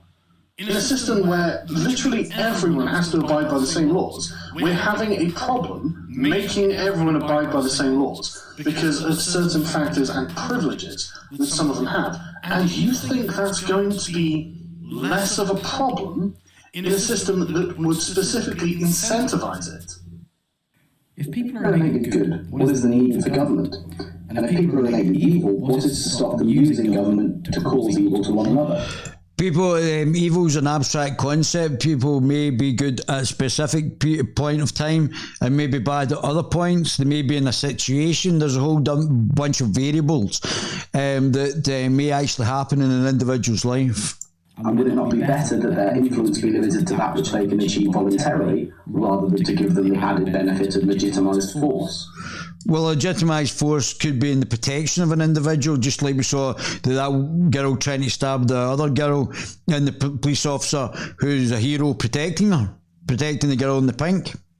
Some people are innately good. Some people are not innately good. Some people are good but do some bad things. Some people are bad but do some good things. The point is that you can't plan only for the best case scenario, and you absolutely have to plan for the worst case scenario. The worst case scenario is that you live near people who are not good, and the best way to incentivize anyone to do anything is to play on their own self-interest. For example, if you rob me, you will not only go to jail, but your future career prospects will also be harmed by your criminal record that an employer will see. But what the left are doing is harming people's jobs and career prospects because they don't agree with them politically, which is, to me, is harassment, and they should be going to jail. They should be going to jail because you don't like what somebody said, and you're harassing them and trying to take their jobs away and trying to do this. You should be going to jail. That, to me, is harassment based on their political ideology. You don't like them, you're trying to cancel them or put them. I would put you in jail, up to 5 years in jail. That will prevent you, in most cases, from being robbed by people who otherwise might not have a moral compunction in robbing you. A major question that I have for proponents of state economic regulations in particular is how exactly can you sleep at night knowing the economic destruction that you have created? The effect of government regulations on output has been calculated to have an accumulated reduction cost on the American GDP of nearly $40 trillion just since 1949. In other words, absent of any federal economic regulations after World War II. And that's just where AOC wants to spend more and more jobs, and she thinks she can create jobs when she's a total doughball. If somebody was a walking epitomization of somebody that's had a lobotomy, it would be AOC. And she thinks she can create jobs by the state creating more and more jobs. So this is just absolute nonsense. We could have tripled our GDP. Every citizen could have an average income of $333,000 instead of $53,000, a $277,000 increase in the average income. This doesn't even factor in the cost of compliance, rent seeking, and state-level regulations. We could have had so much more prosperity and so much less poverty without state regulations on our economy. So how can you look your opponents... Certainly a reduction in regulation would certainly be beneficial. I don't think Carl or myself would I disagree with that. We have to start to regulate rather than more regulation. I think that's and better regulation as well. And claim that your regulations are somehow for the common man. Well, aside from the fact that this seems like an absurdly utopian fantasy, and again, I remind you, I'm not an economist, I'm going to suggest that perhaps the regulations you're referring to are not applied to the common man. They are applied to massive corporations, hugely wealthy individuals, and various industries to prevent them from being predatory on the common man. Left-wing statists. When you're opposing drug laws, and especially weed, you argue the government shouldn't be so powerful that it can tell people what... I think when they're saying as well as statists, they should be really saying about authoritarians. Left-wing status could mean that Caro and I are left-wing status. As a centrist, if this guy's an anarcho-capitalist on the right, we could be seen as left-wing status, although we are libertarian liberals. But all of the authoritarians could be seen as status as well. I don't know of any part of the authoritarian spectrum that they don't believe in the state. They can't push into their own politics. So why, when it comes to gun laws, do you think the government should be so powerful that it can have a complete monopoly over effective force? Because a person getting high isn't the same thing as a person having a gun. One thing does not... But I would suggest that even if you include all the people who have been killed by guns in America, it's not a fraction of all the people that were killed by an unarmed populace, such as in the killing fields of Cambodia, or the starvation of the Ethiopians, or the Ukrainians by the communists. The unarmed population can defend themselves against tyranny. And this is the issue. So even the people who have died with guns in the United States are still a fraction of who have been murdered by a despotic state. Have the potential to kill me, and the other thing does. Here are the things you can't do without government permission. Build a house. Because there are cowboy builders who will build houses that are not safe and sell them to people, telling them that they are. So we don't know. So Carl and I believe in regulation. We just believe in less regulation. We don't believe in no regulation. So that's a distinct difference there. as well. What are you guys saying? Because without witnesses, probably felt the way we do too. The first fiancé was killed in the Holocaust. That's why she moved away to the UK. Her first fiancé was killed in the Holocaust. That's why she moved away to the UK, because she witnessed it. Probably my gran was German, told me about people acting like this. Yeah. Can't believe people are falling for this. Drive a car. Because cars are very large and dangerous objects, and a certain level of proficiency driving one is required to minimize the chances of someone being run over. Own a gun. Because there are lunatics out there who will shoot people if given access to a gun, and preventing that access to a gun is the only thing preventing them from shooting people. Yeah, but also, that's true, but there could be somebody else with a gun who's a criminal, and you don't have protection against the guy with the gun. Or worst scenario, the state could have a gun and you don't have ways of protecting yourself against a state that has all the force, where it could be tyrannical or despotic or genocidal. Go fishing. I imagine this is something to do with sustainable levels of fish in local lakes and rivers. I have no idea, but I imagine there is actually a good reason for it. Collect rainwater. I heard about this. This was a case where the federal government of the United States punished some people for collecting rainwater on their own property. Absurd. Yeah. And that has to be protected against through the judiciary. I imagine this is to prevent the extinction of animals at various locations from overhunting. Cross the road. Oh yeah, Americans have jaywalking laws, don't they? Yeah, that's silly. Yeah, can't cross the road without getting fined. In the land of the free. Married. Well, marriage is a legal contract that creates a single economic unit, so I imagine the government probably would need to be involved with that. Leave the country. I refer you to Lauren Southern complaining about economic migrants. If you want to know who is coming into or going out of your country, the government will need to be involved. Yeah, except our government don't get involved. In fact, our government have de facto arbitrarily, without the consent of the populace, negated their obligation of control of immigration. Start business. Yes, because some businesses have harmful consequences if they are not well regulated and managed. And you cannot simply rely on a person's goodwill to well regulate and manage their business, especially if they are the sort of person who simply doesn't care. Fly on a commercial plane. Allahu Akbar, my dude. Take drugs. What kind of drugs? Are we talking pharmaceuticals? Because pharmaceutical regulations prevent thousands and thousands and thousands of deaths every year. These are a good thing. Work. You don't need government permission to work. You may need to pay the government money from the money you earn from your work, or you may, as an employer, need to follow certain rules and regulations on who you employ and how you employ them.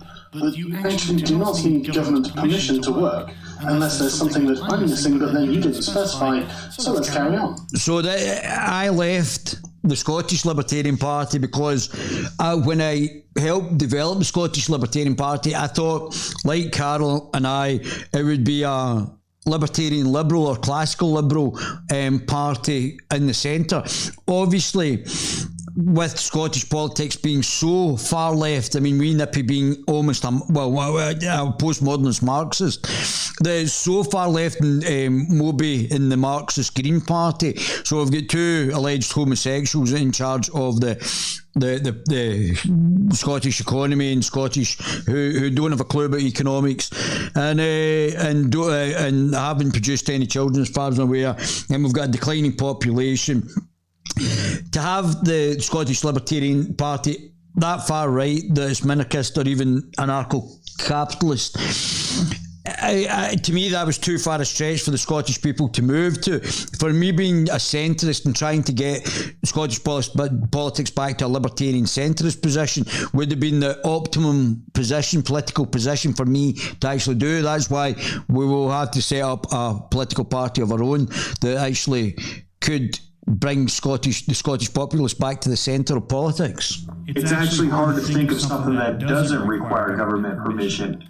Pissing, wanking, shitting, talking to someone, having friends, having relationships, owning anything. Well, I mean, literally almost everything you do doesn't require government permission. You've just specified things that have an effect on other people, and so really should have some sort of rules or regulations governing them. Knowing this, how can you say you're free? Well, we do not know this, and the definition of freedom is predicated on not only my ability to do things, but also my freedom from your ability to do things to me.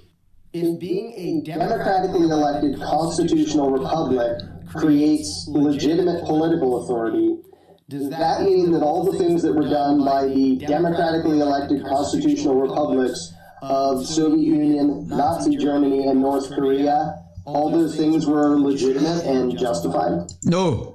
This would take a long time to unpack, so I will sum it up by saying you're comparing apples to oranges. The United States government is not the same or comparable to a totalitarian authoritarian state. Yeah, and it is unlike the Democratic People's Republic of North Korea and National Socialism in Nazi Germany. And I don't know who the other communists, another form of socialism. So three examples of authoritarian socialism are not comparable to democratic liberalism. If you're a proud, government-loving liberal who champions personal choice, could you please explain why I can't choose to not fund the murder of innocent children abroad? You can. You do it at the ballot box. When you vote for someone who says, I'm not going to conduct drone strikes on Pakistani villages. President Trump. Or something like that. If you have a government that does do that, you should be petitioning them along with Joe Biden, with all of your other libertarian friends, but instead you're making this video. If you've ever said there ought to be a law, or if you believe the government is the best solution to most of life's problems, I have one question for you. Are you prepared to kill? Depends on circumstances, but I wouldn't rule it out. Every law, no matter how big or small it appears to be, is backed by violent force, and in many cases, death. My God, he's quite a happy guy, isn't he? Jeez, Oh my God, just the hyperbole. Oh. Come on, guys. You really make it hard not to mock. Just mock. If for some reason there was a situation where I would want the government to step in and use force, then they are doing... Yeah, like that girl that was about to stab the other girl for no apparent reason when the girl was holding her dog, and the hero cop managed to prevent her for killing some innocent girl. What a hero. That guy should get medals. And he was still criticised when they should make a monument to him, protecting that other girl, innocent girl, from being stabbed. So there is like terrorists taking down terrorists who want to kill innocent people, and they've got guns, and the state actually protects people. Yeah, there is legitimacy. And on my behalf, so I don't have to do that. If somehow you threatened me to the point where someone has to use force to prevent you from hurting other people... So in an anarcho-communist or anarcho-socialist or a libertarian socialist or a libertarian anarcho-capitalist society, they'd be down to the individual to actually... up to including deadly force to prevent the other person from doing something, or the other people. Then yes, I would kill you myself, because it would be self-preservation. Thankfully, I don't have to. There are police who do that. I don't want to have to kill you. And I don't see why... I like the police officer protecting the girl in the pink tracksuit. You'd be so fucking stupid as to commit some sort of crime that would require you to be shot or killed in the first place. Yeah, maybe you're a doughball. Why would you do this? Because he's a doughball. Why would you be so obstreperous? You're like, you know what, no, I'm just going to keep saying no, until eventually I have to be killed to preserve the safety of other people. Well, that big fat thing with the knife, who had an armed police officer behind her, obviously didn't care. So there are obviously people in circumstances and situations where... they don't care if there's even an armed police officer behind them because they're mental. What kind of moron would do this? Come on. The big fat one in America with the knife. Maybe the armed police officer, who she must have known was there, jumping about with a gun, and she's trying to murder some girl right in front of her, right in front of the officer. So there are obviously mentalists out there. I'm trying not to mock, but listen to the questions you're asking. You really want the same people who run the DMV to be in charge of your health care? No, the people running the DMV will be running... What's the DMV? The DMV. The people running the healthcare will be running the healthcare. These are not the same people. They are both bureaucrats, but they are not the same people. They don't do the same job, they don't have the same requirements, and they don't have the same qualifications. This is the problem with looking at this as a monolith. Government isn't just a monolith. Why is it that you prefer anti-discrimination laws which force those who hate other races to hide that prejudice and make money off of those other races, to a system where they could be open about said prejudice and lose money? What difference if you're prejudiced? What difference is it going to make? You're not going to change somebody's prejudices. Somebody's prejudices are somebody's prejudices. The state should not. The state. It's not the state's job to prevent people's prejudices. It depends on what the prejudices are. And I don't think the state can actually prevent that. You're really into the thought policing stage. Because it's one thing being a racist, and it's another thing acting on your racism. For example, if in the libertarian utopia I have decided to open a health clinic, and I am the only health clinic in... Now, he's saying libertarian, but he means right-wing, like anarcho-capitalist libertarianism. Say 30 miles, because I live in, I don't know, the Australian outback, the American Midwest, something like that, and a black person comes in and he's been shot. Who knows why? And he's like, look, I need healthcare. Luckily, I can pay. I've got loads of money. And you go, yeah, but I don't like niggers. Then he has to die because of your bigotry. Is that really the society you want to live in? You guys have often say that libertarians have too much faith in the goodness of people. Now again, using libertarianism, it's like saying authoritarian to encompass everything that's authoritarian, from the Conservative Party, the Labour Party, the Liberals, to Marxism, fascism. The actual expanse of authoritarianism and libertarianism, they are using libertarian as they're part of the libertarianism, but libertarianism is a lot more expansive than just what they're describing as libertarianism. Why then do you, in the same breath, argue that I give up my right to bear arms and entrust my personal safety to police and gun-free zones? That seems like pretty strong faith in human nature to me. Well, again, a failure to attempt statist, because I don't believe that. But the police are not governed by a faith in human nature. They're governed by a very specific and rigorous set of rules that, if they violate, they are, at least hypothetically, punishable. Chauvin, I guess Chauvin would be the example there. This is not based on goodwill. It is, again, based on people acting in rational self-interest. Since the war on drugs has been an absolute failure, what makes you think a war on guns would be any different? Well, obviously Biden's wanting to restrict individuals' right to bear arms, so I wouldn't give any socialists arms if that was the case. I don't think there should be wars on anything. And I don't agree that a war on guns would be a good idea either. So chalk another one up to the failure of statists. Can you morally justify Aye, ANCAP. the federal government preventing a small territory from seceding from a larger country? This is actually Scotland. a very good question, and one that I don't agree can be justified, but is going to be justified by sovereign power. I'm not going to go into it now because it would take a very long time to go through, and I'd have to go through a few things that I've recently read and pull out a few important and pertinent extracts. But yeah, very good question, and no, I think that it's not really justified. I think that people should have the right to self-determination. How is me writing down I'm in charge and then getting 20 friends to sign it any different from the drafting of the Constitution? You don't have the power to enforce it. That's the difference. Don't get me wrong, there are all sorts of questions of legitimacy that would follow from all of this, but fundamentally it boils down to the fact that you can't enforce it. If roads are so complicated and magical that they can only be built by governments, then why do they hire private companies to actually build the c***s, eh? I guess like the rail system, you would have them actually literally everywhere if it was just the private sector doing it, and there was no collaboration between the rail, the government and the actual providers to actually decide where these roads and railways are going to go. Question of cost effectiveness, I imagine.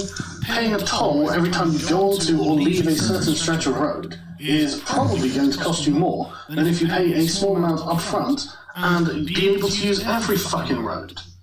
But not only that, I mean, of course the government is going to hire private companies to do it. Because they're more efficient. Well, these companies do things other than build roads, and why not? Why would you be against private enterprise? Why is every logical explanation we provide about how something will work just pure speculation, while any doomsday scenario you pull out of your ass about anarchism is absolute truth? You know, I mean, it's just I don't like this. You're not going to like this at all. Your logical explanations are shit. Yeah, or even more accurately, they're contradictory, and they wouldn't work. So you're actually saying that if we do X, that Y is going to happen, and it's probably not. It's probably not going to happen that way. It's probably going to happen a completely different way that you're not anticipating, and that you haven't given any kudos to that might be the case. That's why. Let's see what my baby gorillas are saying. What are you guys saying? I am sure he would be happy in there. The 2 weeks uplift. Make him feel at home. If Count Binface. Count Binface did exceptionally well, didn't he? Oh my God. Count Binface beat David Curtin. And David Curtin is a far more accomplished politician. Lawrence Fox did relatively well as well. And Brian Rose got 1% as well, so a long way up the slippery pole. But yeah, there's certain people that did relatively well. They may be better coming together and not doing things separately. I'm going to give it to you straight. The logical explanations you propose are flawed, deeply, deeply flawed. Yeah, and the things that we're pointing out are the flaws in your logic. Yeah. That's why. Or the flaws in your political ideology. No, you're going to be upset. I know you're going to be upset about that. And I'm not trying to upset you. I'm really not. Yes, you are. You guys don't seem to listen. I've had lots of conversations with libertarians and... They're not libertarians, Carl. This is that. We're libertarians. They're anarcho-capitalists and minarchists as well, which is just subsets, just like we're libertarian liberals, just subsets of being libertarian. They have not got a monopoly on the word libertarian. We're all libertarians. Sometimes the right call us small L libertarians, but libertarian liberals or classical liberals, whatever you choose, if you don't want to use the term libertarian, but we are all libertarians. If you're under the line of authoritarianism, you're a libertarian. They never seem to understand why these things won't work. Everything you say is utopian. Absurdly. Just like the anarcho-communists, anarcho-syndicalists, the anarcho-capitalists are utopian as well, and just in a different manner. Utopian. And would never actually pan out in reality. And there's normally a historical precedent we can point to prove the point. To say, look, this is where this has been done, and it failed. And what you're proposing is just going to leave out certain segments of the population, and you're not accounting for them. I mean, for example, in the perfect uncapped society, what happens to the statists? If Hobbes is correct, then people are just naturally, in a state of nature, going to gang together and create a state because it provides them with certain benefits that not being a lone individual in the wilderness is going to provide. So what we want is individual freedom, have the state to actually enforce redistribution of wealth, less regulation, not no regulation, and a much more, but individual freedom away from the state and individual protection of the rights against capitalists but not corporatists. So there's a whole various of good positive things that we believe in, which is different from the neoliberals that are in charge just now. Those people, how are you even going to stop them from doing it? Yeah. How can you stop the libertarian socialists from taking your share? Honestly, nothing about, especially anarcho-capitalism, but again, libertarianism as well. No, we're libertarians. See, this is where me and Carol and I are. We are libertarians. You shouldn't let them steal the word libertarian, Carol. We're all libertarians. We're libertarian liberals. Come on. Now, it's just not. It's so idealistic. It's not going to work. Yeah, it's completely batshit crazy. How do you protect your house if you're on holiday and you've got no police force? Is your private police force going to protect your house? Oh, come on. Angry libertarianism, my roads. I'm sorry. Sorry to say it, but it's just not going to work. How highly do you think of yourself that you think it's your right to impose your views on people you've never met and tell them it's good for them? Very. This is my life. It's the only one I have. And like I was saying about the social contract, it's not just to protect me from the government, it's to protect me from you. Or you from me. This ridiculousness. We protect our president with guns, but our children with paper gun-free zone signs. Well, what else are you going to protect your president with? And you also protect your children with guns. Yeah, I thought you had guns in the United States. I thought that was the whole point of actually being able to have guns to protect yourself. Congress has a 9% approval rating. Government can't even balance a budget. We are about to reach a $20 trillion debt. Social Security and Medicare and other socialist policies are unsustainable. The drug war kills more people than drugs itself. How can you say government is effective? God, that's a damning indictment of the Latvian government, isn't it? Oh, well, you're not talking about the Latvian government, you're talking about the American government. Well, I think that might be a bit of a special case, given that most countries don't have thriving libertarian movements, and America does. There isn't just governments, there are many governments, and yours is one of them, and honestly appears to be one of the most corrupt and ineffective ones, and yet you should do something about it. But arguing for the abolition of government isn't the answer. Yeah, better quality politicians. It's never going to happen. It's the most ludicrous pipe dream I've ever heard. So again, I'm not even like anti-libertarian. Libertarians. You are a libertarian. This is the thing, Carl. You are a libertarian. You're a libertarian liberal. If you want to call yourself a classical liberal, then that's fair enough. But you are a libertarian liberal. And this is where you and I understand, because you want to differentiate yourself from these absolute loonballs, that that you and I both share basically the same political ideology. I don't disagree with what you say on 99% of the time. I am completely on your side because we are basically on the same square in the political compass. So I don't disagree with you. But you are a libertarian liberal, and you shouldn't be trying to allow them to take the name libertarian, because they're only a subset of libertarianism. So many people in this video that I genuinely like, like Josh, Lauren, T, probably others that I know, and I consider myself to be at least on good terms with, if not outright friends with. And yet, guys, it's never going to happen. It's just. It's batshit crazy. That's what some of it is. That's certainly when I was in the libertarian, they were starting to talk about anarcho-capitalism and even minarchism. There was major issues with it, and that's why I left the Scottish Libertarian Party. Although I did vote for them just in that election, the 6th of May 2021 election. I did vote for Tam Laird because he's a better option than others, but they have still got. They're politically naive in their political ideology. Libertarianism is massive, and both Carol Benjamin and I are both libertarian liberals, and that is much more sensible to me, much more centrist and sensible. Which makes me not far right, as Mr. Sarwar would describe me. Makes me a centrist, but I don't know where it makes him in the political compass. It's never going to happen. Now, to the status of the left and right, who are constantly against free trade and promoting protectionism and warlike foreign trade policies, why is it that you think trade between nation states is any different from trade between states in the U.S., between Vermont and New Hampshire or Georgia and Mississippi, which we understand is a good thing because it broadens the division of labor and makes everybody better off?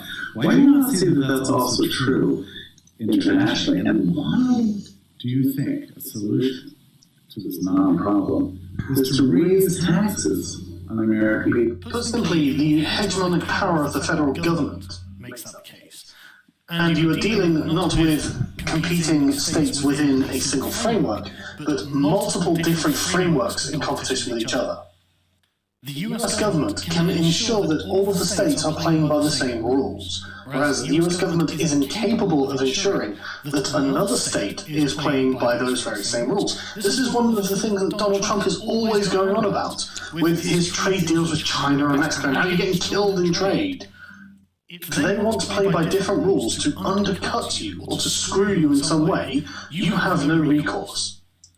When an individual's moral conscience conflicts with the commands and rules of lawmakers and law enforcers, is an individual morally obligated to do what they believe to be wrong simply to obey the law? Unfortunately, yes. And it's just because it's your own self-interest, not to... So, and that comes down to Humza Useless's hate speech bills, which are morally unjustifiable. Break a law, even if you find that law immoral. I know, it's terrible.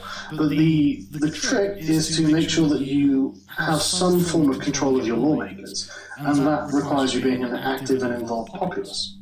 Again, honestly, this all does come down to the social contract. I recommend reading Leviathan, Rousseau, and I'm about to start Locke. And there are a few others as well, but I think these are probably the key ones, and already I can see why you guys are going wrong. I doubt you've read these things, have you? You keep saying I have to be moral by voting for a lesser evil this year. Could you please explain how any kind of evil is ever moral? I'm very evil. I'm like Dr. Evil, and I'm completely moral.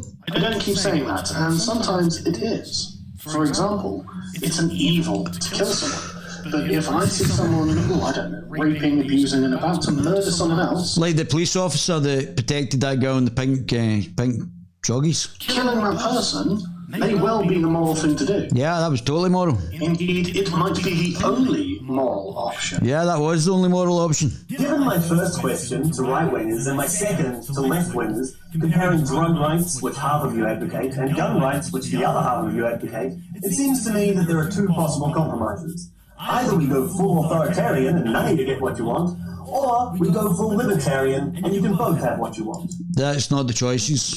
Which sounds more appealing to you? It's a dichotomy that's not consistent with reality. Or one person can get what they want and the other person doesn't get what they want, because the thing that one person wants doesn't harm other people, but the thing the other person wants does. And given that answer that you gave, don't you think there are one or two other issues we could apply this reasoning to? I think we should apply this reasoning to almost every issue. If there's something that harms other people, then perhaps that should be restricted or at least heavily controlled. If there's something that doesn't harm other people but only harms you, well, that's your choice, isn't it? So I'm going to finish up with a bit of a waffle, I guess. Like I said, of all the ideological groups on the internet, I find libertarians... But you're saying libertarians, I understand what you mean, Carol, but you're saying libertarians as if it means just right-wing libertarians or left-wing, and as if we are not libertarians. We are libertarians. The libertarianism is like saying authoritarians, that's the same as communism and conservatism.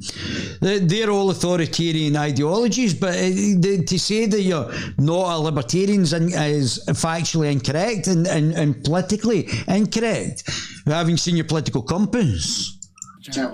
But I know what you mean. You're talking about as if the right wing, the anarcho-capitalists and the minarchists have actually co-opted this name only to mean them, yet Vosh is calling himself a libertarian socialist. One of the least objectionable, because everything is predicated on a moral stance to be the least harmful to one's fellow man. Which is not a bad idea. Don't use...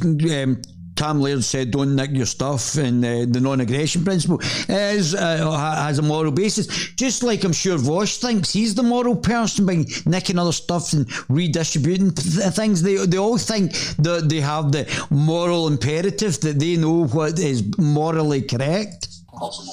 I think that's very noble. But I also think that their suggestions are misguided, and I don't think they're... Yeah, I think their morals are misguided because they do not think that people's choices may actually conflict with the morality that they see the world through. The political morality. I don't think that they understand that not everyone in society is like that. Yeah, that's right. You'll notice that all of these people seem fairly upwardly mobile, intelligent, well-read, well-spoken, and many people are not. And you will find certain people who are not as noble and well-intentioned will take advantage of the the libertarian socialists and desires of those people and use them against the libertarians. So again, you're saying libertarians as if it's a catch-all for everybody. It's not. So in many ways, it's for your a catch-all for a minority of libertarians, and not across the whole of the libertarian spectrum. Protection that we don't live in a libertarian society. I know this all sounds quite esoteric, and I'm no expert on this, but I'm learning an awful lot, and fundamentally, I do think it comes down to the legitimacy of government, which obviously libertarians think that... But I think we can reduce the size of government. There's a lot of things that we could reduce the size of government. We could increase the size of the private sector. We would get economically richer. Things would be easier to finance that are in the public sector.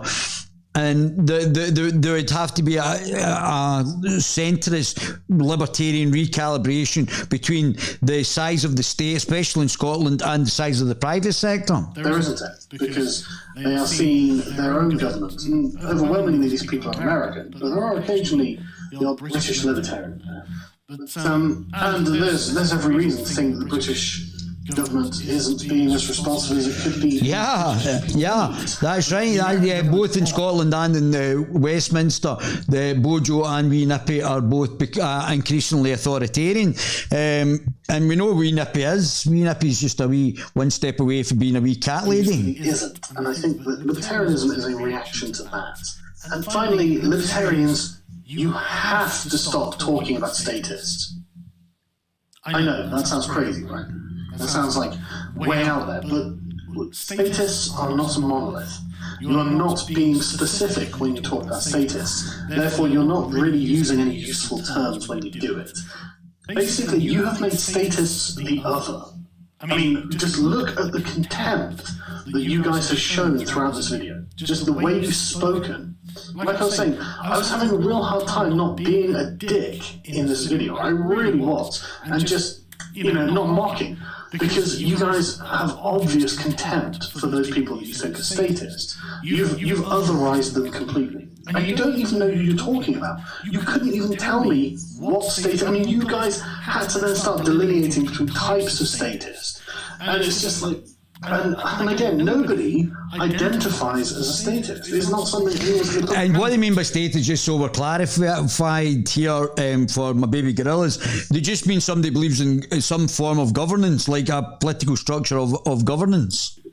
So you're authorizing these people, and honestly, it does come back to these cult behaviours that Diekman was saying about. Yeah, like Antifa or Black Lives Matter in the States, being facilitated by the corporations and the government, corporatists and the state, especially the Biden state, be facilitated by them. As morally superior, then you start thinking of other people necessarily as inferior, and you start becoming a cult.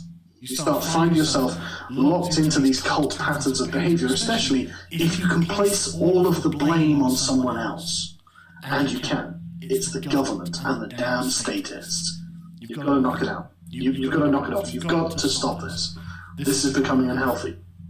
And I'm genuinely serious. And I'm not trying to offend anyone. I swear to you. To be fair, I would suggest that the most unhealthy part is the Antifa and the anarcho-communists and syndicalists and the Black Lives Matter. I think they're the most unhealthy things just now politically in society. The Wee Nippy seems to think it's a great thing. I'm trying to be a dick. I'm not trying to condescend. I'm genuinely worried about the people who I know who are libertarians. Because I had this hangout with that guy T, and I saw him doing that.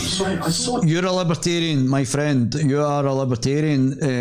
I understand what you're trying to say. They do not have monopoly on the word libertarian, and you should identify as a libertarian liberal rather than a classical liberal. Nobody understands who is not involved in politics what the difference between a classical liberal and like a neoliberal would be. They don't understand that they do not. People who have not got an interest in politics cannot differentiate. If you said you're a libertarian liberal, then the neoliberalism is authoritarian liberalism, then they'd be able to start to differentiate. When getting emotional about the government and status, and I was just like, dude, this is not the right way to do it. And like I said, I'm not trying to be a dick. I'm genuinely trying to help. You're going to find yourself locked into your sort of small ideological community like the SJWs with misogynists and Black Lives Matter with racists and all this sort of stuff. Your status to them. When they think of the white supremacy, you'll think of government. When they're thinking of misogynists, you'll think of statists. That's exactly the same thing. You don't, like, there is no such thing as, like, a self-identified misogynist. There is no group of misogynists. Yeah, yes, there is Islam. You've got to stop using the term statist. You've got to stop using the government as a scapegoat for everything you think is wrong in society. And I genuinely mean that. And I'm not trying to lose friends, even though I'm sure I will do. I genuinely hope that the people in this video who I have replied to, who I know and like, understand that I'm not doing this as a method to try and get at them. And likewise, I'm not trying to get you either, Carl. I'm merely pointing out that, and obviously I agree with you so much, I'm merely pointing out that you are a libertarian liberal and you shouldn't be allowing the right of the libertarian political spectrum to have the word libertarian and be allowed to take it on board, or Vosh being a libertarian socialist. You should be proud to say you're a libertarian liberal, Carol.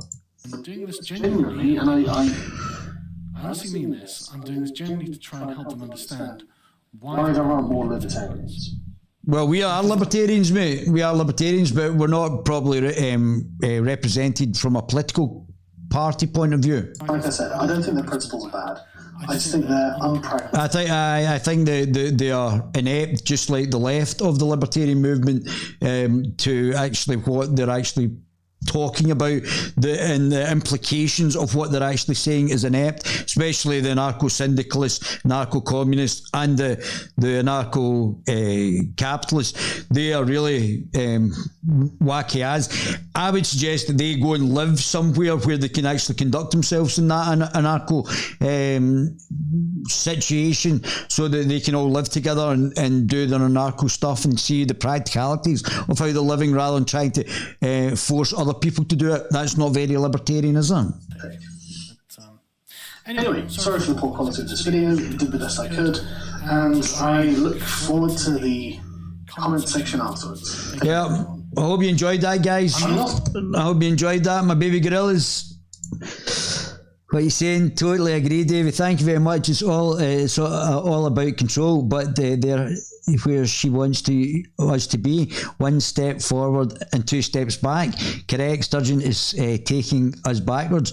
We went 2 steps backwards. Yeah, England starts the process yesterday. That was what people need to be freed from. Yeah, socialists. I'm in the most socialist ideals. It leaves the vulnerable exactly that way, vulnerable, and dependent. We need a balance, and no one as yet can provide it. I'm the balance. I'm here, my baby gorillas. Great stream, David. Thanks very much, guys. I love you guys. I'm going to powder my nose because I've been dying to go to the toilet for about 10 minutes. So I love you guys. Hope you enjoyed that. It was very interesting. Carol is great. If you don't go in Lotus Eaters, I call them the Fetus Eaters, but they're called the lotuseaters.com. Go and sign up to Carol. He's a lovely fellow. He's a libertarian liberal, or as he likes to say, a classical liberal, and he's a great guy as well. Lovely fellow. And so is Johnny and Callum as well. Oh, great bunch. Love my baby gorillas.